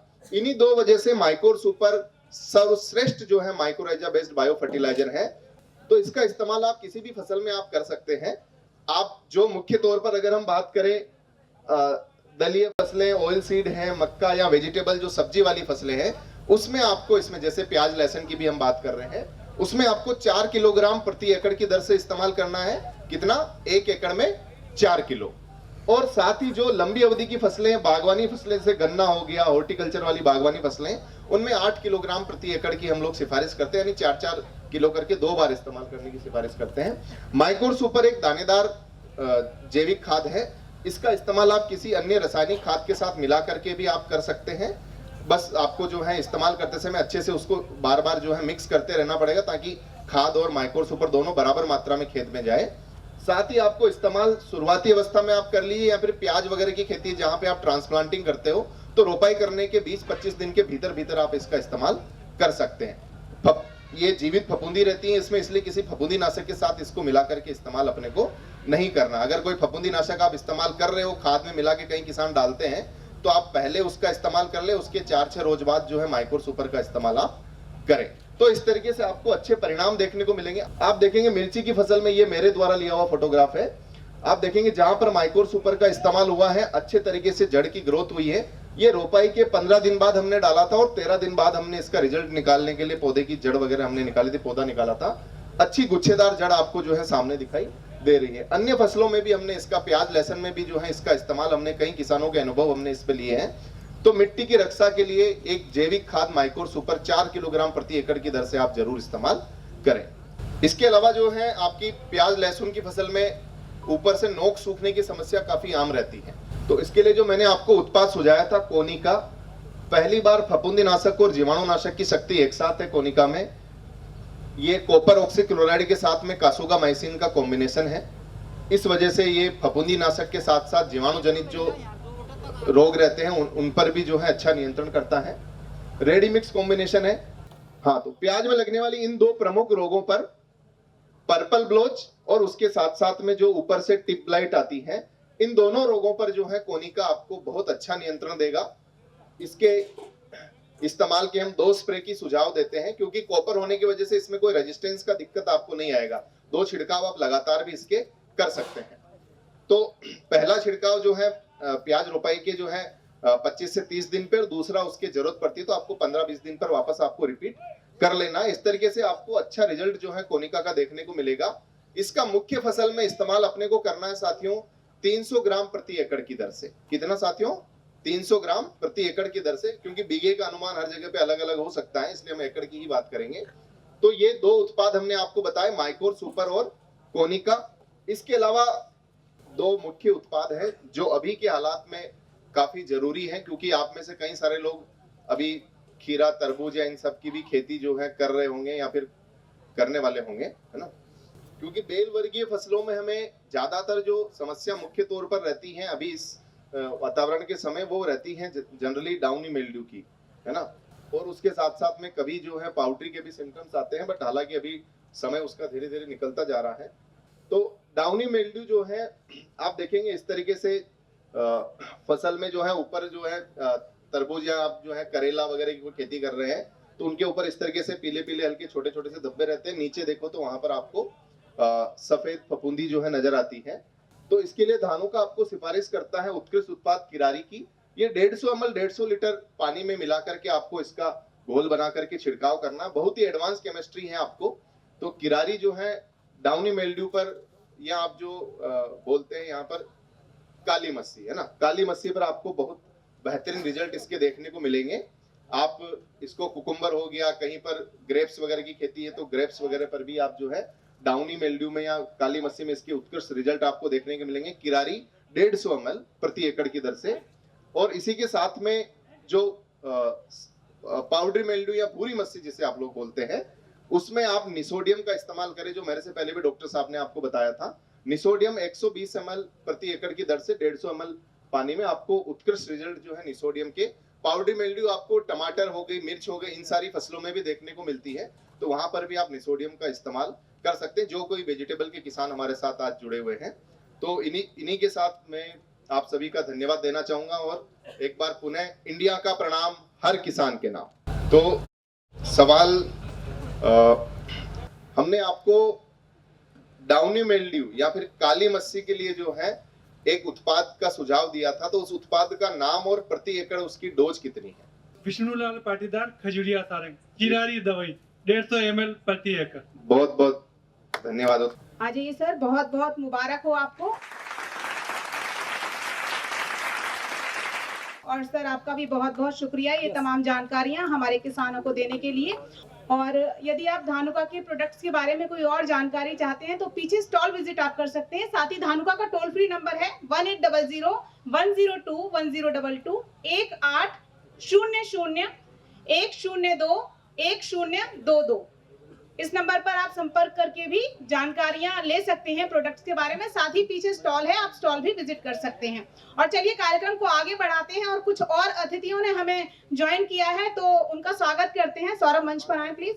मैं स्वागत करना चाहूंगी श्रीमती अनीता धाकड़ मैम, डीडीए मंदसौर मध्य प्रदेश से। मैम प्लीज मंच पर आए, बहुत बहुत स्वागत है आपका कार्यक्रम में। महेश शर्मा सर हैं एसएमई धानुका एग्रीटेक लिमिटेड से, सर प्लीज मंच पर आए, आपका भी बहुत बहुत स्वागत है। मैं स्वागत करना चाहूंगी सुरेंद्र सिंह धाकड़ सर हैं एसएचडीओ मंदसौर मध्य प्रदेश से, सर मंच पर आए, आपका भी बहुत बहुत स्वागत है कार्यक्रम में। और चलिए कार्यक्रम को आगे बढ़ाते हैं और एक और महत्वपूर्ण विषय होता है फूड प्रोसेसिंग, खाद्य प्रसंस्करण। आप सभी इस विषय से वाकिफ होंगे। यदि आप अपनी फसल से और अच्छा मुनाफा लेना चाहते हैं तो आजकल मूल्य संवर्धन और फूड प्रोसेसिंग यानी खाद्य प्रसंस्करण की तरफ आप कदम बढ़ा सकते हैं। इस विषय पर जानकारी देने के लिए कि किस तरीके से आप प्याज और लहसुन में भी खाद्य प्रसंस्करण की तरफ बढ़ सकते हैं, ये एक और शाखा है जो आपकी फसल को अच्छा मुनाफा दे सकती है। इस विषय पर जानकारी देने के लिए मैं मंच पर आमंत्रित करना चाहूंगी सुरेंद्र सिंह धाकड़ सर हैं एसएचडीओ मंदसौर मध्य प्रदेश से, सर मंच पर आएं और इस विषय से किसानों को अवगत कराएं। और मैं फिर से आपसे कहूंगी कि सर की स्पीच के बाद एक सवाल का जिन्हें जवाब पता हो वो हाथ उठाएंगे। धन्यवाद मैम। सबसे पहले मैं ग्रीन टीवी चैनल को बहुत बहुत धन्यवाद देना चाह रहा हूं कि आपने हमारे मंदसौर जिले में इस प्रकार का प्रोग्राम रखा जिसमें सभी किसानों को एक ही जगह सभी प्रकार की जानकारी मिल रही है। तो मैं पुनः मैम को बहुत बहुत धन्यवाद। मुझे फूड प्रोसेसिंग सब्जेक्ट के लिए जो टॉपिक दिया गया है और अभी वर्तमान में ये बहुत अच्छा सब्जेक्ट है। जिस प्रकार से आज की कंडीशन को देखते हुए जो रेट बहुत ज़्यादा फ्लैक्चुएशन आ रहा है, रेट बहुत ज़्यादा अप हो रहे हैं, रेट बहुत ज़्यादा डाउन हो रहे हैं, तो उसका कुछ चीज़ का सॉल्यूशन ये रहता है कि उसका कुछ मॉडिफिकेशन करके उस चीज़ का अपन लाभ ले सकते हैं। जिस प्रकार जैसे अभी फूड प्रोसेसिंग होता है, फूड प्रोसेसिंग जैसे कोई भी फसल है और कोई भी फसल में अपन ये मान के चलो कि रेट बहुत डाउन हो जाता है, तो अपन उस चीज़ को प्रिजर्व रखना, मतलब उस चीज़ को उस सीजन में रखना जब उसका रेट बहुत कम होता है और उस सीजन में लाना जिस सीजन में उसका रेट बहुत अप होता है, ज़्यादा रहता है। इसी को फूड प्रोसेसिंग बोलते हैं। बहुत सारे अपने एक्चुअली हॉर्टिकल्चर में जितनी क्रॉप हैं, उद्यान की फसलें जितनी भी रहती हैं, मैक्सिमम पेरिसेबल क्रॉप वो रहती हैं। जैसे सब्जी है, आप सब्जी को टमाटर को रोकना चाहो खेत में कि 2 दिन बाद पकना है ना, तो नहीं पकेगा, या कोई दवा दोगे 2 दिन बाद पकना तो नहीं पकेगा। मिर्ची को जो फुल साइज हो जाएगी आप बोलोगे उसको लाल मत पड़ना, लेकिन वो पड़ेगा क्योंकि उसका नेचर है, आप नेचर को नहीं बदल सकते हो, तो फसल का नेचर है। तो जैसे ही क्या होता है कि पेरिसेबल जितनी भी क्रॉप रहती हैं, जितनी खराब होने वाली रहती हैं, अपन अगर फूड प्रोसेसिंग में जाते हैं तो उसका निश्चित अपन को फायदा होगा। जैसा भी लहसुन 20, 25, 30 चल रहा था, लोगों ने खरीद के रख लिया। अभी एकदम से इतना मंडी में इतना लहसुन आ रहा है पुराना कि नए से भी ज्यादा पुराना आ रहा है, लोगों ने स्टोर करके रखा है, 50,000 कुंटल बिकेगा। मुझे कुछ लोगों ने बोला था 50,000 में बेचेंगे हम, लेकिन वो 50 में से एक जीरो कम हुई, 5 से रह गया वो, है ना। तो ये बहुत सारे अप डाउन होते हैं फसलों में, तो उस कंडीशन में अपन को फूड प्रोसेसिंग में जाना चाहिए। फूड प्रोसेसिंग सब्जेक्ट बहुत बड़ा है, जनरली कुछ स्कीम्स हमारे डिपार्टमेंट में, मैं आपको वो बता देता हूँ।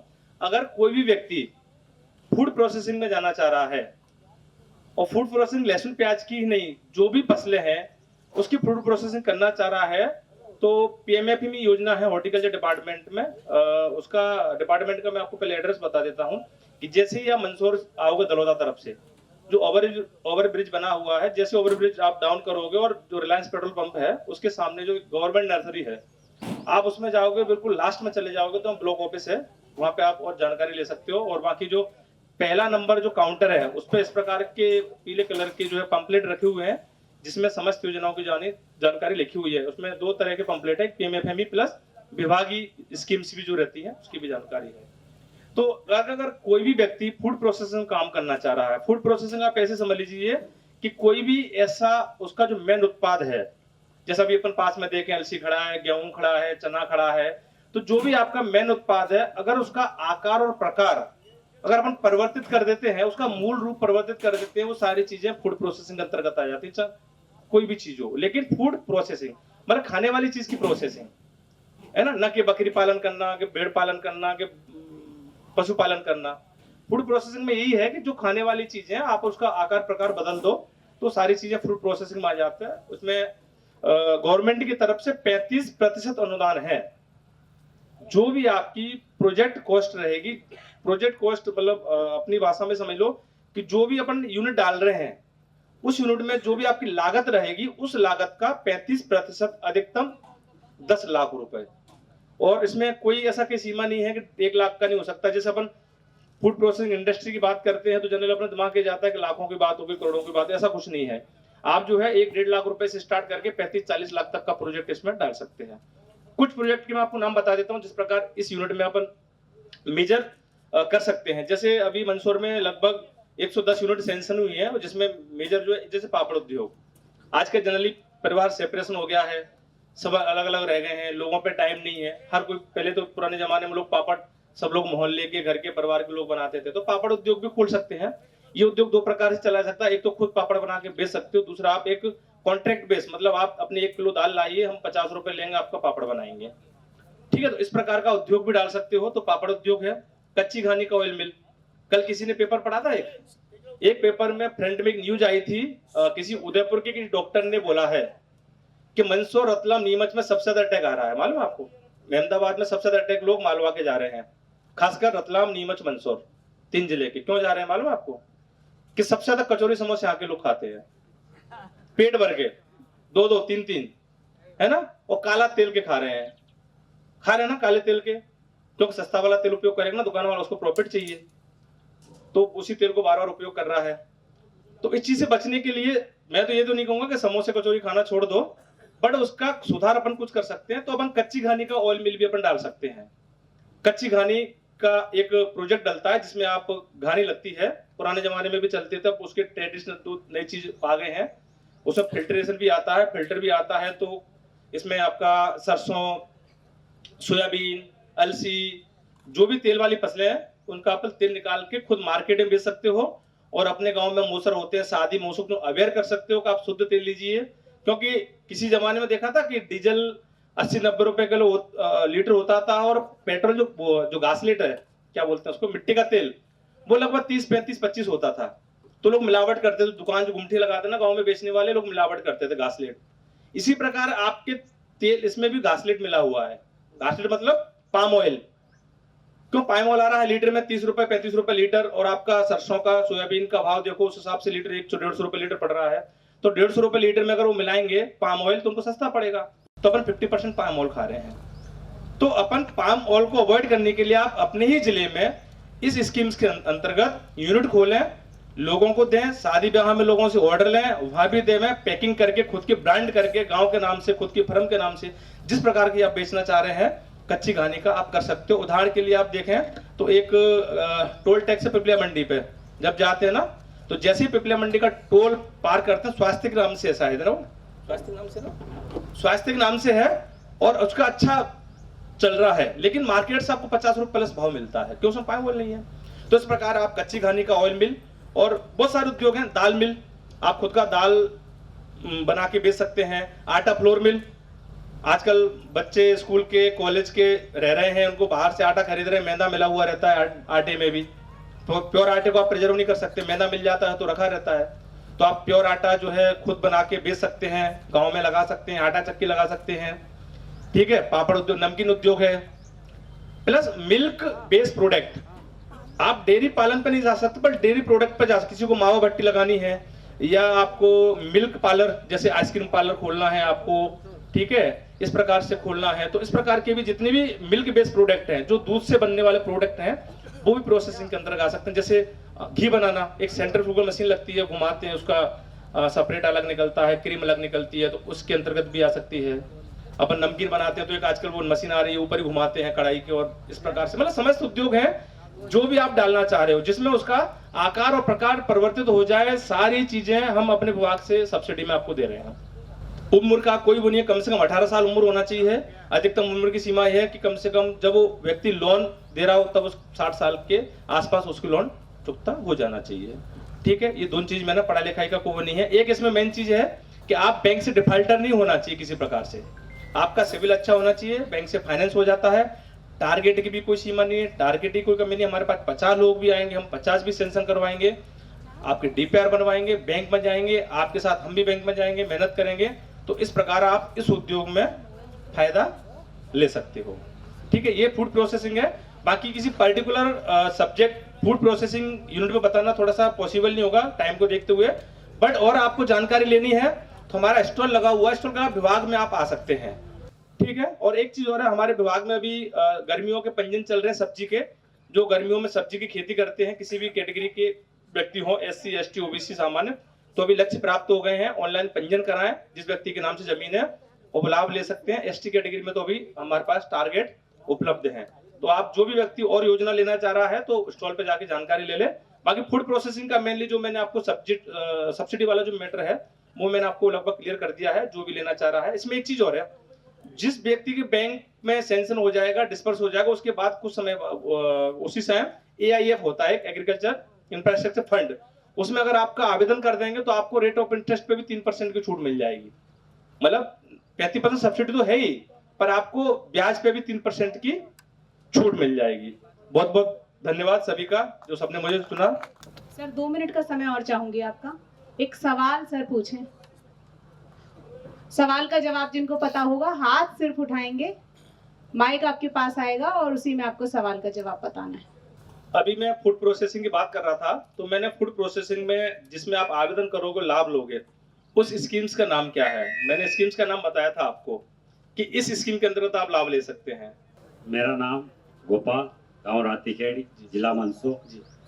इस योजना का नाम है PM-FM योजना। Right, PM-FME। ठीक है, इसमें आप 35% अनुदान ले सकते हैं और लाभ प्राप्त कर सकते हैं। आइए।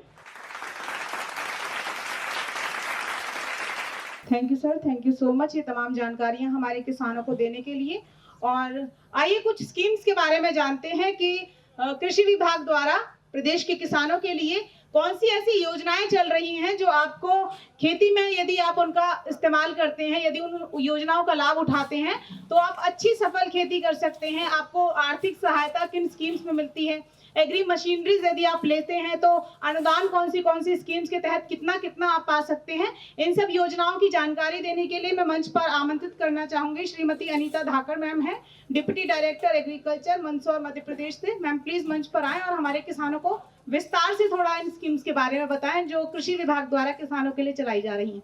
ध्यान से सुनिएगा, नोट करिएगा, क्योंकि आपके काम की बातें हैं।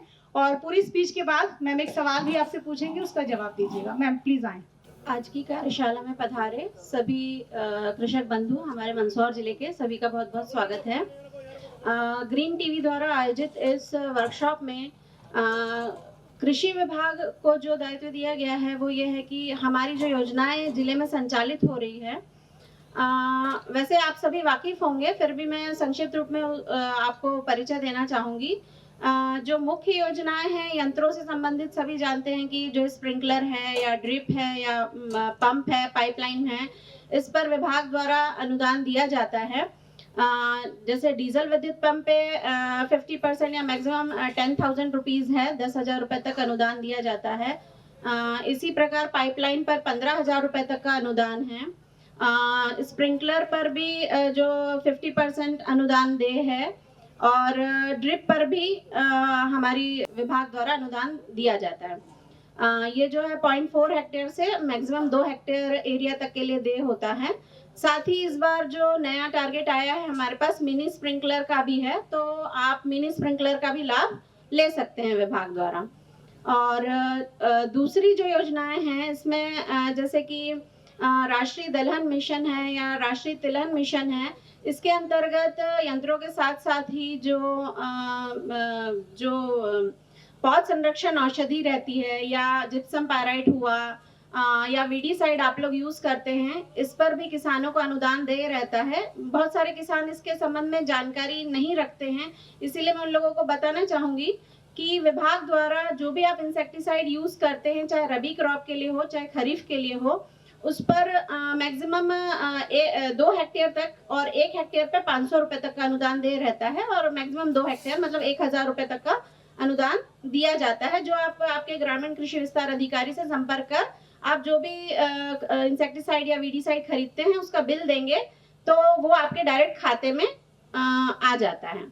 इसी के साथ ही जो बीज ग्राम योजना चलाई जाती है हमारे विभाग द्वारा, जिसमें किसानों को 1 एकड़ एरिया के लिए बीज प्रदाय किया जाता है, जो कि मतलब न्यू वैरायटी जो अपन कह सकते हैं 5 साल या 10 साल के अंदर की वैरायटी उसमें प्रदाय किया जाता है, जिसको फिर किसान एक बार बो करके 2-3 साल तक अपना बीज ले सकता है, उसी को यूज कर सकता है। और जो मेजर योजनाएं हैं अभी मुख्य रूप से यही चल रही है विभाग द्वारा। अभी एक और आया है स्पाइरल ग्रेडर। स्पाइरल ग्रेडर भी हमारे द्वारा लक्ष्य प्रदाय किए गए हैं 5 विकास खंडों को। तो अगर किसी को स्पाइरल ग्रेडर चाहिए तो वो भी अपने एसएडीओ से संपर्क करके जितने लक्ष्य अनुसार जो है वो ले सकता है। और अभी जो विभाग द्वारा यही योजनाएं संचालित है। इसके अलावा जो है प्रदर्शन वगैरह हम दे देते हैं, तो प्रदर्शन वो बढ़ चुके हैं रबी खरीफ सभी के। वो सीमित मात्रा में आते हैं और उसके लिए क्राइटेरिया भी है कि कम से कम 1 हेक्टेयर का रहता है तो उतनी जमीन भी होनी चाहिए और ये सारी चीजें हैं। लेकिन हाँ, जो एक निवेदन और रहेगा मेरा, चूंकि अभी गेहूं की कटाई चल रही है, वर्तमान में शुरू होने वाली है। इसमें सबसे बड़ी चीज हमारे यहाँ हमेशा गेहूं की कटाई के बाद खेतों को जला दिया जाता है। तो ये मेरा ये सभी किसानों से अपील है कि कृपया इस बार खेतों को ना जलाएं, क्योंकि जिसको हम अपनी धरती माँ को जला रहे हैं वही अपने को उत्पादन देती है। उसमें इतने तरह के जीव जंतु हैं जो हमारी मिट्टी के लिए बहुत ही आवश्यक है। एक्चुअल में जो अपनी मिट्टी है वो ही सजीव है।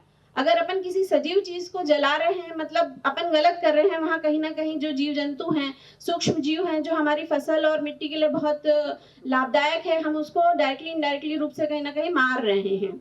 तो उसमें अपन रोटावेटर चला के, कल्टीवेटर चला के, साथ ही डिकम्पोजर का उपयोग करके आजकल बहुत तरीके आ गए हैं। उसको मिट्टी में मिलाने से अपनी जो खाद है, जो कार्बनिक खाद है, उसमें भी बढ़ोतरी कर सकते हैं। बहुत सारा ये है कि गर्मियों में अपना काफी एरिया खाली भी रहता है, तो गर्मी की गहरी जुताई करके अपन उसको मिला करके उस चीज का उपयोग कर सकते हैं। उसको जलाए ना, इसके लिए अपना कलेक्टर मैडम की तरफ से प्रतिबंधित आदेश भी निकाला गया है। इस पर फाइन भी रखा गया है। हमेशा से 2-3 सालों से फाइन का चल रहा है, लेकिन इस बार मैडम थोड़ी स्ट्रिक्ट है, इसीलिए मैं पहले से आप लोग को बता देना चाहती हूँ। इसमें लगभग 2,500 से 10,000 रुपए तक का फाइन है। इसलिए थोड़ा आप इस पर जागरूक रहें, क्योंकि मतलब एमपी में ये घटना इतनी ज्यादा बढ़ गई है। पहले पंजाब में ज्यादा हुआ करती थी, अब अपन पंजाब के बाद 2nd नंबर पे एमपी आ गया है। तो इसको कम करने के लिए मध्य प्रदेश शासन ने ये सारी प्रतिबंधित आदेश और ये जो फाइन वगैरह इसकी कार्यवाही करी है। और इसके साथ मैं ये बोलना चाहूंगी कि किसान जो है, अपन केमिकल्स तो यूज कर रहे हैं, साथ ही साथ जो सेल्फ डिपेंडेंट होने के लिए किसानों को जो छोटी छोटी सी आवश्यकताएं हैं, जैसे कि मिट्टी परीक्षण है। हमारे जिले में अब एक मिट्टी परीक्षण प्रयोगशाला थी, अब इसके साथ साथ 4 और चारों ब्लॉक में खुल गई, मतलब प्रक्रिया जारी है। खुल तो वो पहले से गई थी, परंतु उसमें स्टाफ नहीं होने के कारण वो चालू नहीं थी।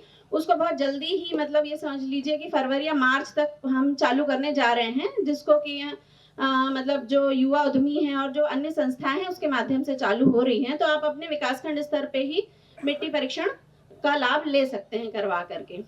इसी के साथ ही फर्टिलाइजर लैब भी हमारे जिले में चालू होने वाली है। अभी तक केवल मिट्टी परीक्षण थी, अभी फर्टिलाइजर जो भी ऑर्गेनिक है या केमिकल फर्टिलाइजर भी, उसमें थोड़ा टाइम लगेगा, लेकिन उसका भी प्रस्ताव आ गया है अपने जिले में चालू होने के लिए। और इसके साथ किसानों से यही अपील है कि आप जो सोयाबीन लगा रहे हैं, साल दर साल एक ही क्रॉप्स ले रहे हैं, तो सोयाबीन की जगह दूसरी फसलों को थोड़ा सा इंट्रोड्यूस करिए अपने जिले में या अपने खेतों पे, तो ज़्यादा अच्छा रहेगा। क्योंकि धीरे धीरे अपनी जो खेतों की उत्पादकता इसीलिए कम हो रही है क्योंकि हम एक ही फसल बार बार उसी खेत में एक ही वैरायटी लेते जा रहे हैं। सोयाबीन की अभी बहुत अच्छी अच्छी नई वैरायटियाँ भी गेहूँ और सोयाबीन की आई हैं। जैसे गेहूं की बायो फोर्टिफाइड वैरायटी अभी काफ़ी अच्छी 1634, 1636 बहुत अच्छी अच्छी वैरायटी है जिसमें ज़्यादा न्यूट्रिएंट्स हैं। इसको आप लगा सकते हैं। इसी के साथ ही सोयाबीन की भी RVSM 11-35 है, रात सोया 24 है, रात सोया 18 है। जो नई वैरायटीज़ है इसको आप लोग यूज़ करिए, तो ये ज़्यादा उत्पादन क्षमता भी इनकी ज़्यादा है। इसके साथ ही इसमें जो रोग का प्रकोप है वो बिल्कुल भी नहीं आता है। और इस सबको जो केमिकल फर्टिलाइजर यूज करने के साथ साथ ही मैं एक और चीज बोलना चाहूंगी कि जैसे ग्रीन मैन्योरिंग है या जो नैनो यूरिया, नैनो DAP का भी थोड़ा बहुत किसान उपयोग करे, क्योंकि DAP की आप लोगों ने किल्लत 2 सीजन से देख रखी है। DAP आना थोड़ा सा दिक्कत आ रहा है, सेंट्रल से ही हमको प्राप्त नहीं हो रहा है। तो DAP के स्थान पर अगर अपन SSP और यूरिया तो यूज कर ही रहे हैं, साथ में NPK यूज कर रहे हैं, लेकिन अगर उसके स्थान पर थोड़ा बहुत अगर आप नैनो DAP का यूज करेंगे नैनो डीएपी जो है सबसे ज़्यादा जो उसमें लाभदायक होता है, जो सीड ट्रीटमेंट अपन करते हैं नैनो डीएपी से, तो उसमें डीएपी की खपत काफ़ी कम हो जाती है जो आप ऊपर से देते हैं। तो सीड ट्रीटमेंट के रूप में एक बार आप नैनो डीएपी का यूज़ करके देखिए, उसके बहुत अच्छे रिजल्ट्स हैं। इसी प्रकार नैनो यूरिया का भी आप एक बार उपयोग करके खुद ही इसका आप देख सकते हैं अपने खेत पे कि इसके रिजल्ट्स क्या हैं और उस आधार पर यूज़ कर सकते हैं। ठीक है, धन्यवाद। मैंने एक विभागीय योजना जिसमें इंसेक्टिसाइड वगैरह जो पौध संरक्षण औषधि का बताया था, जिनको मिल गया है वो नहीं हाथ उठाएंगे, उसमें अपने को कितने हेक्टेयर तक और कितनी राशि का अनुदान है? नमस्कार मैडम, मैं जमालपुरा से इकबाल खान में हूँ जी। ये हेक्टेयर से 2 पट्टा है, 500,000 रुपए का है। 1 हेक्टेयर 500, बिल्कुल सही। बहुत बहुत मुबारक हो सर आपको, और मैम बहुत बहुत शुक्रिया आपका तमाम विभागीय योजनाओं की जानकारी हमारे किसानों को देने के लिए। और एक और अतिथि थोड़े विलंब से लेकिन हमारे बीच आ गए हैं। मैं स्वागत करना चाहूंगी mister Ajay Kumkar sir, territory manager CNHI यानी न्यू हॉलैंड से। बहुत बहुत स्वागत है सर आपका कार्यक्रम में। सर से मैं स्पीच के लिए कहूँ उससे पहले मैं आपसे पूछना चाहूंगी कि आजादी के बाद एक मशीन हमें मिली जिसने खेती के कामों को बहुत आसान किसान के लिए किया। क्या आप जानते हैं उस मशीन का नाम क्या है? ट्रैक्टर। तो चलिए, जैसे जैसे हम आधुनिक हुए, हम मॉडर्न हुए, जिस तरीके से हम विकास कर रहे हैं, ये मशीन वैसी है जिसने समय के साथ साथ खुद को बदला है, सरल बनाया है किसान के लिए। बहुत आसान हो गया है ट्रैक्टर चलाना, और कुछ आधुनिकीकरण हुए हैं ट्रैक्टर में जो आपके कामों को सरल करते हैं, खेती के कामों को सरल करते हैं, समय की बचत करते हैं। इस विषय पर सर आपको जानकारी देंगे। पहले तो यहाँ पर उपस्थित सभी किसान भाइयों का और अलग अलग विभागों से पधारे हुए सभी अधिकारीगण, आप सभी का मैं Ajay Kumbhkar new Holland tractor company की ओर से बहुत बहुत स्वागत करता हूँ, वंदन करता हूँ, अभिनंदन करता हूँ। ज़्यादा समय नहीं लूंगा, लेकिन जैसे कि यहाँ जो आज की जो हमारी किसान चौपाल का जो विषय है, प्याज प्रबंधन और लहसुन, मतलब खेती के लिए अलग अलग विभागों से जो अधिकारी आए हैं कि किस प्रकार से दवाइयों का देखरेख की जाए, जमीन का किस प्रकार से काम किया जाए। लेकिन बहुत सी बार क्या होता है कि जब बोनी वगैरह हम करते हैं तो उसके जरूरत होती है हमें ट्रैक्टर की। वैसे ज्यादातर सभी किसान अनुभवी हैं, ट्रैक्टर चलाते हैं, लेकिन कुछ स्पेशल मशीनों को चलाने के लिए ट्रैक्टर में कुछ स्पेशल फीचर्स की जरूरत होती है। जैसे प्याज की अगर बोनी की जाए तो पहले हम ज्यादातर जो किसान है लेबर की मदद से एक एक रोप को रोपते थे, लेकिन अभी जो चलन है वो प्लांटर का है, और उस प्लांटर को चलाने के लिए ट्रैक्टर में स्पेशल फीचर्स की जरूरत होती है, जिसमें ट्रैक्टर बहुत ज्यादा स्लो चलना चाहिए, धीरे चलना चाहिए। और वो कितना धीरे चलना चाहिए तो उस सभी के बारे में हम जानेंगे। सबसे पहले कंपनी का परिचय हम देखते हैं इस वीडियो के माध्यम से।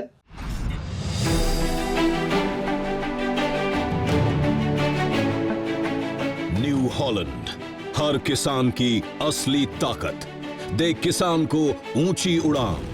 New Holland, global company CNH की बुलंद पहचान। CNH विश्व भर में अपनी 42 मैन्युफैक्चरिंग फैसिलिटीज के साथ 170 देशों में लिख रहा है विकास का नया इतिहास, जिसकी सालाना आय है 2 लाख करोड़ रुपए। CNH को मजबूती देते हैं इसके 3 पिलर्स: एग्रीकल्चर, कंस्ट्रक्शन और फाइनेंशियल सर्विसेज। CNH ग्लोबल के ही नक्शे कदम पर चल रहा है CNH इंडिया, और इसकी बुनियाद में भी हैं वही 3 मजबूत पिलर्स। साथ ही अपने 3 मैन्युफैक्चरिंग प्लांट्स के जरिए CNH इंडिया 75 से भी ज्यादा देशों में प्रोडक्ट्स एक्सपोर्ट कर रहा है, और इन वर्ल्ड क्लास प्रोडक्ट्स को अपनी कटिंग एज इंजीनियरिंग और इनोवेशन से सपोर्ट करते हैं इंडिया के 4 एडवांस्ड R&D केंद्र, जिनमें शामिल है India technology centre. Global R&D का एक अहम हिस्सा CNH इंडिया के हैं 3 बेहतरीन ब्रांड्स, जिन्हें सपोर्ट करता है CNH कैपिटल, जो कस्टमर्स और डीलर्स को देता है रिटेल और होलसेल की फाइनेंशियल सेवाएं, जैसे फ्लेक्सिबल पेमेंट टर्म्स और इंटरेस्ट फ्री टर्म्स।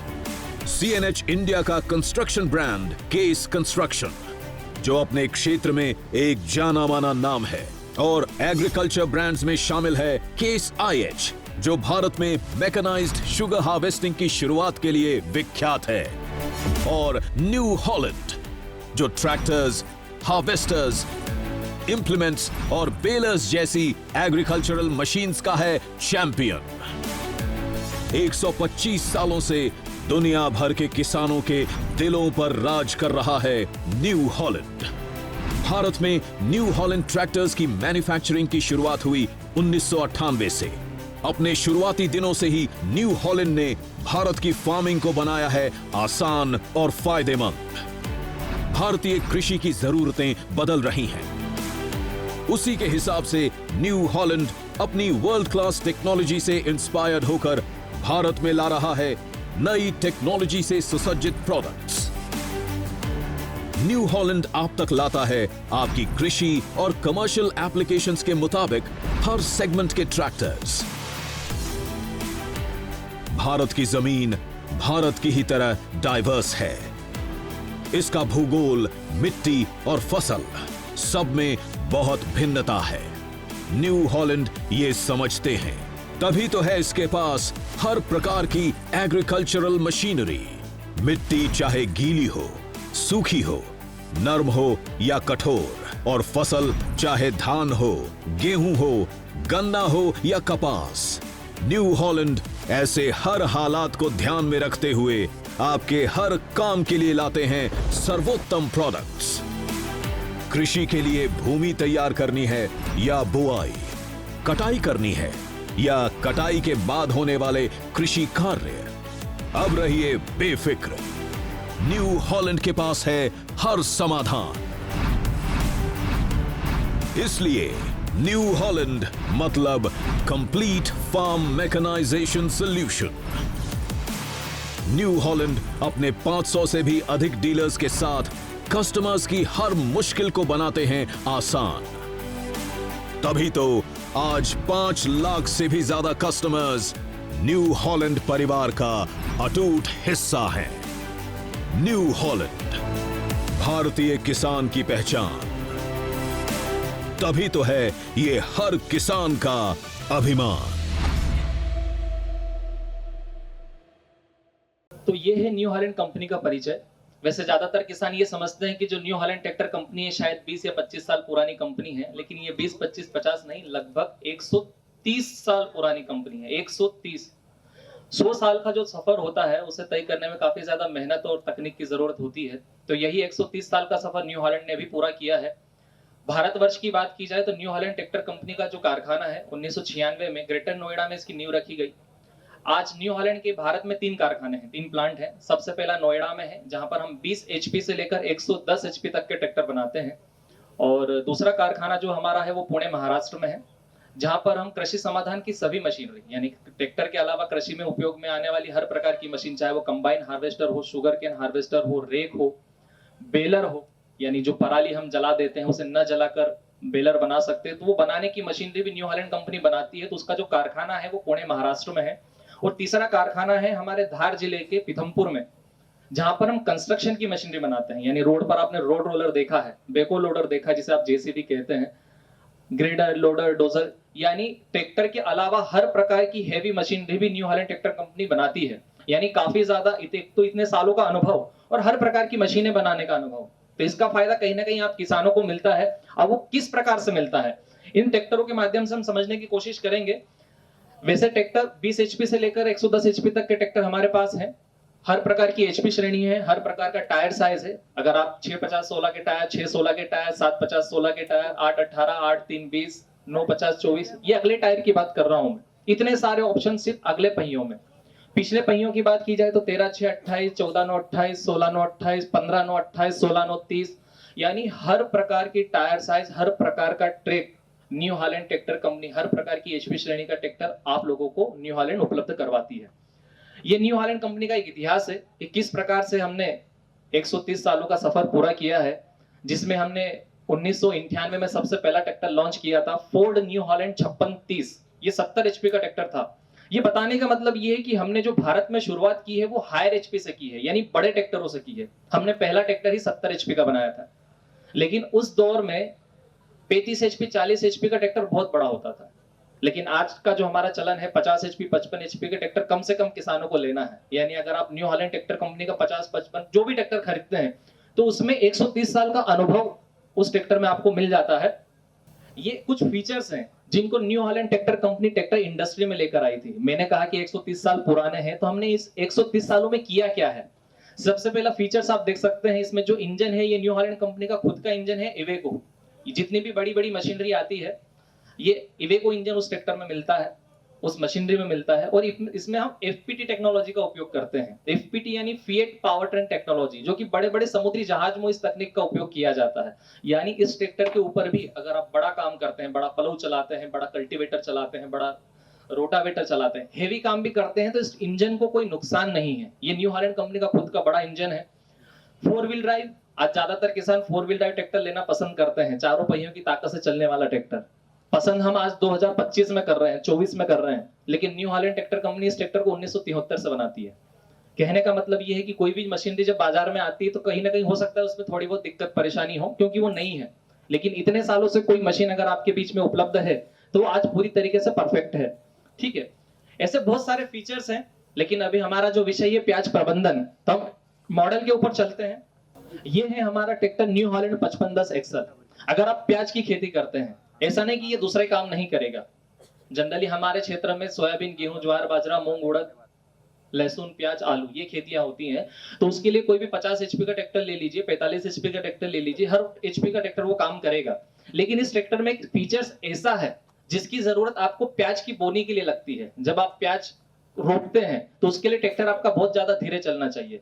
ज्यादातर हम हमारे खेत में पाइपलाइन भी डालते हैं आज, तो उस पाइपलाइन को खोदने के लिए भी अगर ट्रैक्टर के ऊपर अगर आप मशीन लगाते हैं तो उसको ट्रेंच डिगर बोलते हैं। उस मशीन को चलाने के लिए भी उस मिनिमम स्पीड की जरूरत होती है। मिनिमम स्पीड यानी अभी अपने पास जो भी ट्रैक्टर है, आप कोई सी भी कंपनी का कोई सा भी ट्रैक्टर चला रहे हैं, अगर उसका आप L1 का गियर लगा देंगे तो वो ट्रैक्टर मिनिमम 1.5 किलोमीटर से 2.5 किलोमीटर प्रति घंटे की स्पीड से चलता है। मिनिमम 1.5 किलोमीटर तो स्पीड रहेगी ही रहेगी।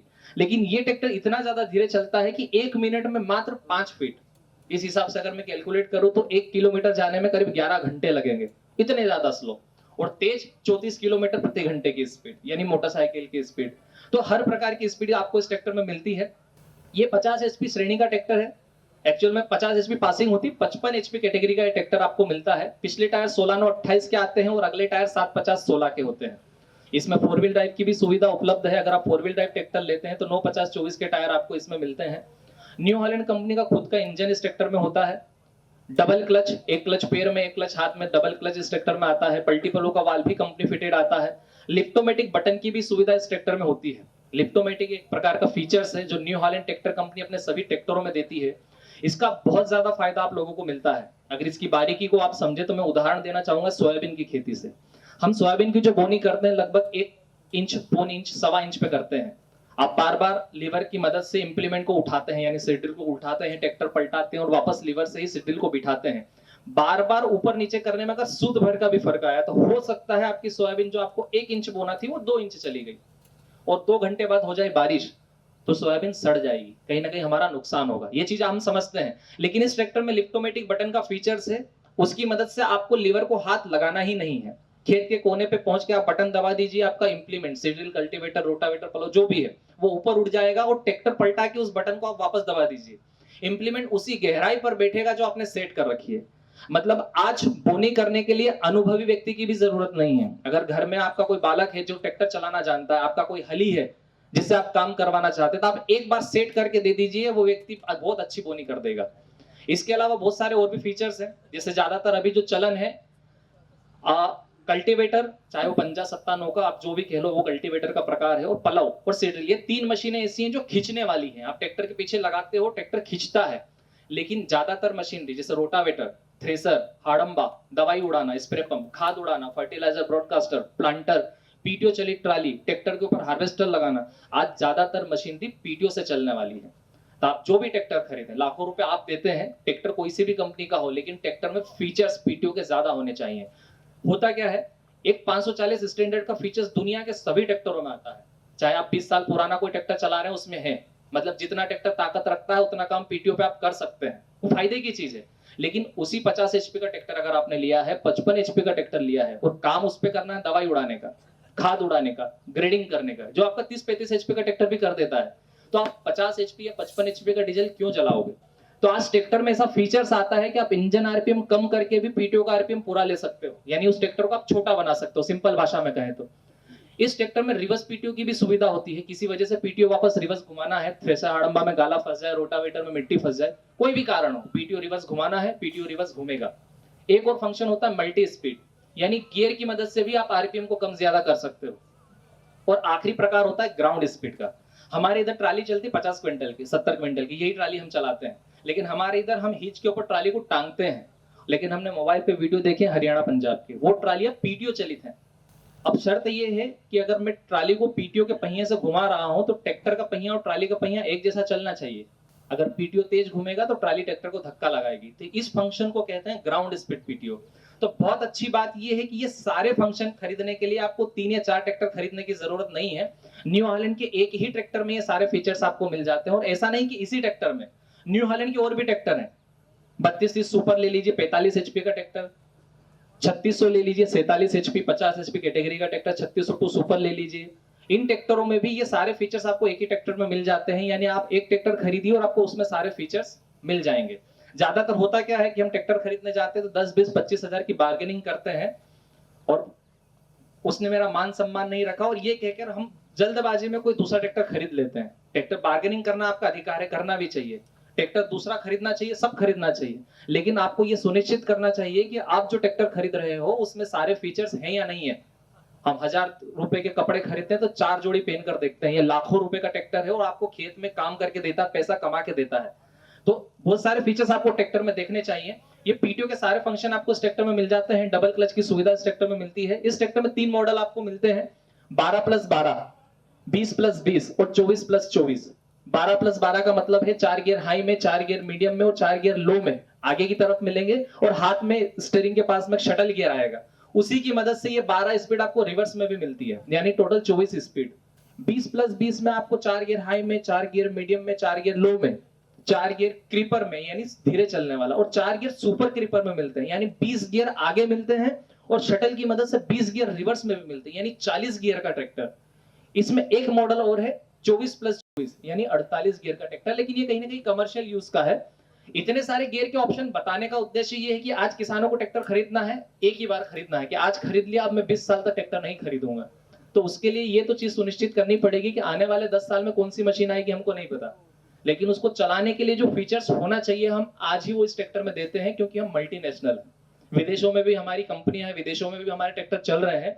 और एक गौरवान्वित करने वाली बात यह है कि भारत का हमारा जो नोएडा का जो प्लांट है, भारत के बने हुए ट्रैक्टर 70 से ज्यादा देशों में चल रहे हैं, यानी भारत के ही बनाए हुए ट्रैक्टर भारत से बाहर भेजे जाते हैं। तो भारत के लिए बड़े गर्व की बात है। तो हर प्रकार के फीचर्स आपको इस ट्रैक्टर में मिल जाते हैं। हमारे पास और भी ट्रैक्टर है। एक ट्रैक्टर ये भी है 3600 सुपर। आप लोगों के लिए ये 47 एचपी का ट्रैक्टर है, 50 एचपी कैटेगरी में आता है। इस ट्रैक्टर में 2 wheel drive, 4 wheel drive her प्रकार की सुविधा उपलब्ध है।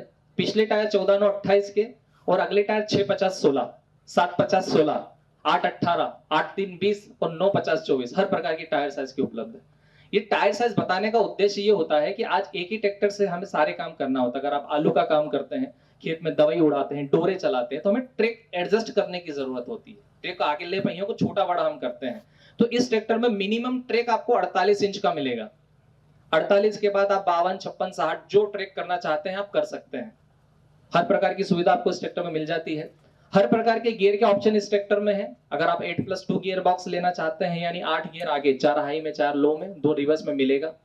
इसमें 8+8 का भी ऑप्शन है, 8 गियर आगे, 8 गियर पीछे। 16+4 का भी ऑप्शन है, 16 गियर आगे, 4 गियर पीछे। 16+16 का भी ऑप्शन है, 16 गियर आगे, 16 गियर पीछे। यानी हर प्रकार के पीटीओ के फंक्शन, हर प्रकार की गियर रेंज, हर प्रकार की टायर साइज, हर प्रकार की क्वालिटी, हर प्रकार के फीचर्स एक ही ट्रैक्टर में आपको मिल जाते हैं। तो ट्रैक्टर देखने के लिए हमारा इंस्टॉल लगा है। आपके मंदसौर जिला क्षेत्र के हमारे जो अधिकृत विक्रेता हैं श्री देव कृषि इंप्लीमेंट्स, उन्होंने यहाँ पर इंस्टॉल लगाया है। और भी ट्रैक्टर की जानकारी आप चाहते हैं, हमारा ट्रैक्टर भी रखा है, टेस्ट ड्राइव आप ले सकते हैं। ट्रैक्टर की कीमत की जानकारी, ट्रैक्टर के फीचर्स की जानकारी, अगर आप बुक भी करना चाहते हैं तो हर प्रकार की सुविधा आज आप लोगों के बीच में उपलब्ध है। चीजें खैर बहुत सारी हैं, लेकिन कहीं ना कहीं समय का अभाव है। आप लोग भी काफी समय से बैठे हुए हैं, तो इस चीज का ध्यान रखते हुए मैं अपने समय शब्दों को यही विराम देना चाहूंगा। बहुत बहुत धन्यवाद। सवाल की बात है, अभी मैंने एक ट्रैक्टर बताया था, ट्रैक्टर का नाम मैं बता देता हूँ, 5510। आज का जो विषय है प्याज प्रबंधन। तो प्याज की खेती के लिए एक प्लांटर को चलाने के लिए ट्रैक्टर में एक मिनिमम स्पीड की जरूरत होती है, और वो स्पीड हमारे इस ट्रैक्टर में आपको मिलती थी। इस ट्रैक्टर की मिनिमम स्पीड क्या है? 5 फीट। तो जवाब सही है कि ये ट्रैक्टर 1 मिनट में लगभग 5 फीट चलेगा। सवाल का जवाब सही है, तो इनाम के हकदार आप हैं। लेकिन मैं कुछ और इस चीज पे जानकारी देना चाहूंगा कि अलग अलग क्षेत्र में हम बहुत बार इंप्लीमेंट खरीदते हैं तो अलग अलग जगहों से खरीदते हैं। तो अलग अलग प्लांटर को चलाने के लिए अलग अलग स्पीड चाहिए। किसी को 7 फीट भी चाहिए, किसी को 12 फीट भी चाहिए। आप जब भी मशीन खरीदे तो ये सुनिश्चित करें, उनसे पूछें कि मेरे ट्रैक्टर में इस मशीन को चलाने के लिए कौन सी स्पीड सुटेबल है।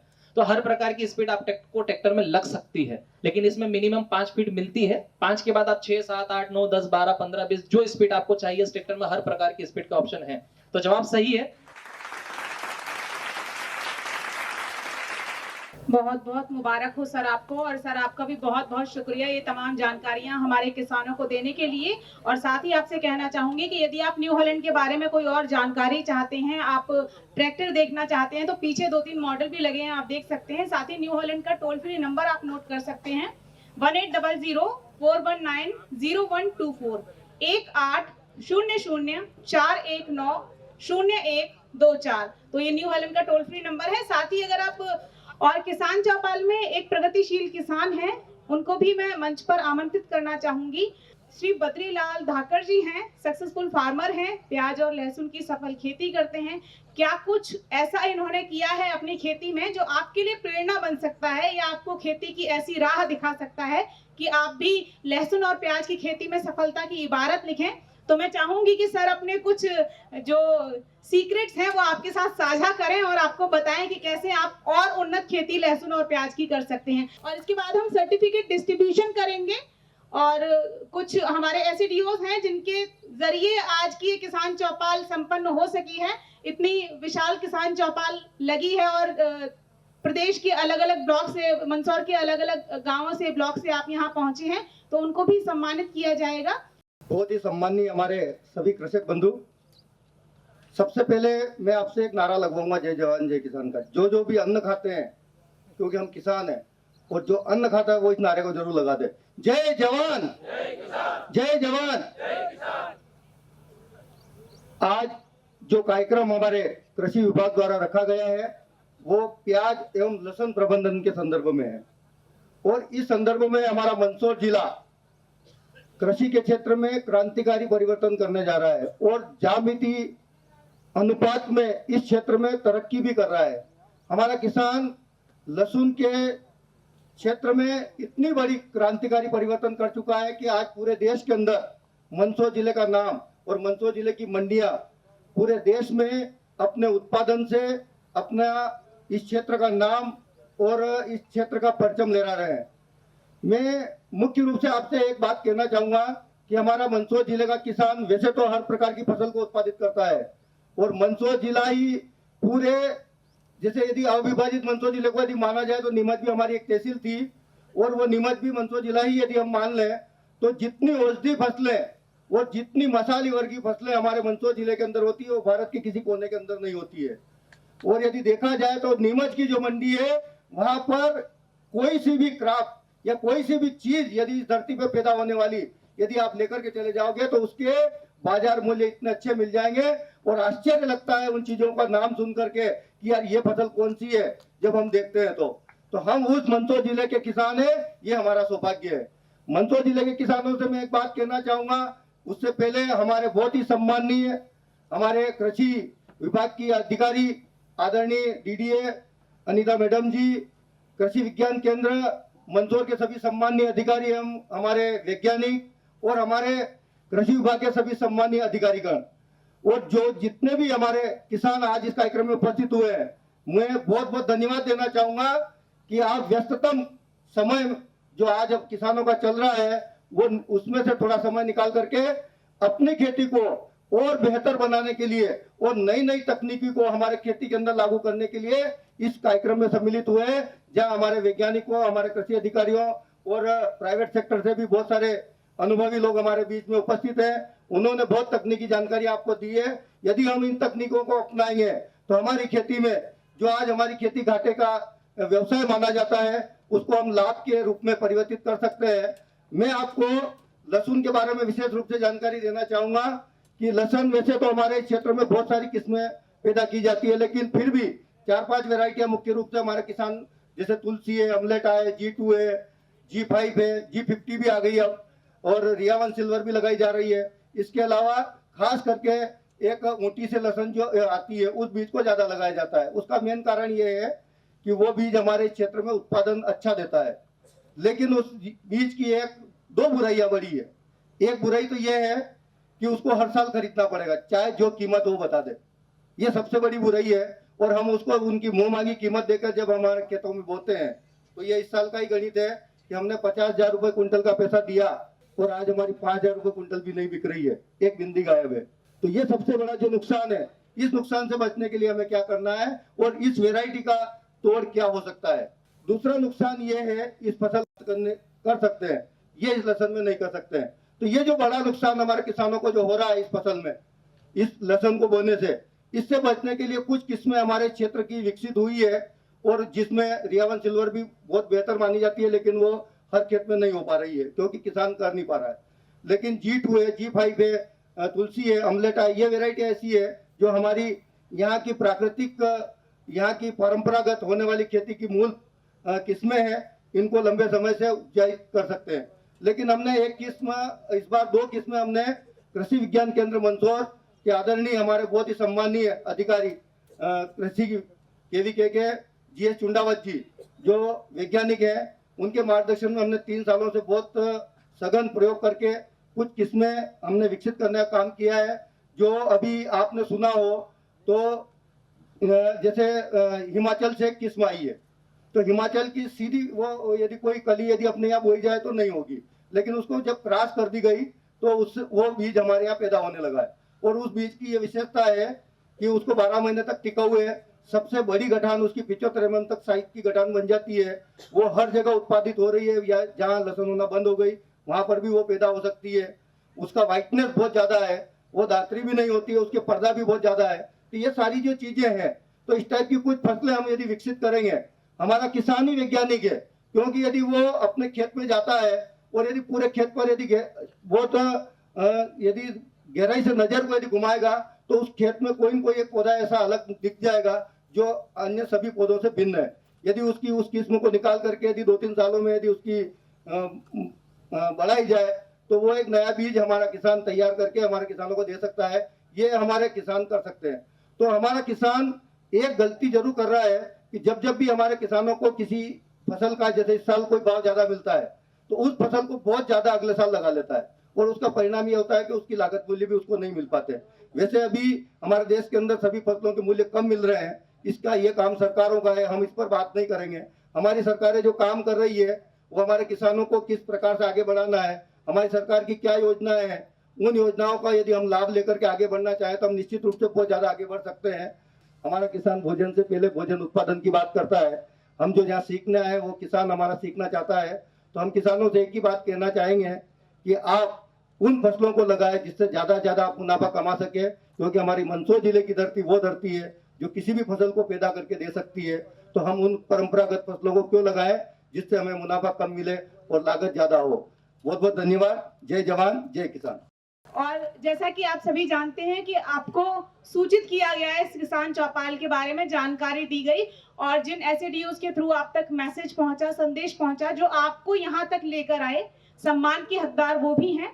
तो मैं मंच पर आमंत्रित करना चाहूंगी, स्वागत करना चाहूंगी और सत्कार करना चाहूंगी, धन्यवाद करना चाहूंगी उन सभी SADOs का जिन्होंने आज की किसान चौपाल में यहाँ तक किसानों को पहुँचाने के लिए ग्रीन टीवी को सहयोग दिया, समर्थन दिया। चेतन पाटीदार जी हैं, SADO मंदसौर से, एग्रीकल्चर डिपार्टमेंट से। सर प्लीज मंच पर आए। बहुत बहुत धन्यवाद आपका इस किसान चौपाल में ग्रीन टीवी को सहयोग करने के लिए। विजय मुवेल जी हैं, SADO एग्रीकल्चर डिपार्टमेंट सीतामऊ से।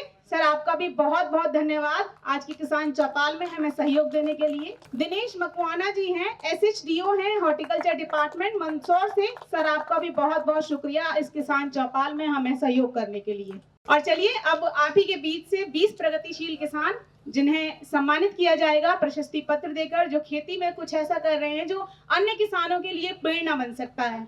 तो तो किसानों को सम्मानित करने के लिए मैं मंच पर आमंत्रित करना चाहूंगी हमारे मेहमानों को। श्रीमती अनीता धाकर मैम प्लीज मंच पर आएं। निशीत गुप्ता सर प्लीज मंच पर आएं। Mahesh Sharma sir, SN Gurjar sir, Ajay Kumkar sir, Santosh Patel sir, Surendra Singh Dhakar ji. और अब एक एक करके मैं किसानों के नाम लूंगी जो आज की किसान चौपाल में 20 प्रगतिशील किसान पहुंचे हैं, उनको सम्मानित किया जाएगा। शक्ति सिंह जी हैं खजूरी नाग से, हरिओम जी हैं खजूरिया सारंग, विष्णुलाल जी हैं खजूरिया सारंग से, नंदलाल खराड़ी जी हैं, लखन पाटीदार जी हैं खजूरिया सारंग से, जुझार लाल राठौर जी हैं चांदा खेड़ी से, राजेंद्र सिंह जी खजूरिया नाग से, दिलीप सिंह जी हैं आक्या से, और साथ ही धानुका भी एक एक शॉल देकर सम्मानित कर रहा है उन सभी प्रगतिशील किसानों को जो खेती की दिशा में कुछ ऐसा कर रहे हैं जो अन्य किसानों के लिए प्रेरणा बन सकता है। किशोर जी हैं पालिया खेड़ी से, केशु राम जी हैं दीपा खेड़ी से, अर्जुन जी हैं बेलारा से, इकबाल जी हैं जमालपुरा से, बाबूलाल जी हैं रठाना से, बद्रीलाल जी हैं धमनार से, राकेश जी हैं रिंडा से, गुणवंत जी हैं राकोदा, श्याम जी हैं अघोरिया से, घनश्याम जी हैं सेमलिया हीरा से, परमानंद जी हैं तुमड़ावदा से, जयप्रकाश शर्मा जी हैं नौगावा से। ये सहभागिता प्रमाण पत्र हैं जिन्होंने आज की किसान चौपाल में रजिस्ट्रेशन में हमें सहयोग किया। 2 नाम जयप्रकाश शर्मा हैं नौगावा से, सुमित शर्मा जी हैं नौगावा से। थैंक यू सभी किसानों को और हमारे सभी विशेषज्ञों को, एक्सपर्ट्स को। नरवाई नहीं जलाने की शपथ लेंगे तो मैं आप सबसे अनुरोध करूंगा हम सब खड़े हो जाएं, हाथ आगे करके मैं जैसा बोलता हूं ऐसा हम दोहराएंगे। मैं शपथ लेता हूं कि मैं अपने खेतों में पराली नरवाई नहीं जलाऊंगा। मैं जानता हूं कि पराली जलाने से वायु प्रदूषण होता है जो हमारे स्वास्थ्य और पर्यावरण के लिए हानिकारक है। मैं अपने खेतों में नरवाई का निपटान करने के लिए वैकल्पिक तरीकों का उपयोग करूंगा, जैसा कि खेतों में नरवाई को मिलाना या उसे कंपोस्ट बनाना। मैं अपने आसपास के किसानों को और समुदाय के सदस्यों को भी नरवाई न जलाने के लिए प्रेरित करूंगा। मैं अपने खेतों में स्वच्छ और हरित वातावरण बनाने के लिए काम करूंगा। मैं इस शपथ को पूरा करने के लिए प्रतिबद्ध हूं और अपने देश के लिए एक स्वच्छ और हरित भविष्य बनाने में योगदान देने के लिए तैयार हूं। धन्यवाद। तो सभी ध्यान रखेंगे कि पराली नरवाई अपने खेतों में नहीं जलाएंगे। पर्यावरण को स्वच्छ रखने के लिए, स्वस्थ रखने के लिए सभी सहयोग करेंगे। तो आज की ग्रीन टीवी की किसान चौपाल में इतना ही। जाते जाते आपको बता दूं कि आज की ग्रीन टीवी की किसान चौपाल जो हमने Madhya Pradesh agriculture department, horticulture department, आत्मा, idea foundation, Dhanuka agritech limited, CNHI यानी न्यू हॉलैंड के सहयोग से लगाई, जिसमें हमने प्याज और लहसुन फसल प्रबंधन और आधुनिक कृषि तकनीकों पर विस्तार से बात की। धानुका एग्रीटेक का टोल फ्री नंबर यदि आप नोट करना चाहते हैं तो आपको एक बार फिर से बता दूं, 1800-102-1022। CNHI यानी न्यू हॉलैंड का टोल फ्री नंबर है 1800-419-0124।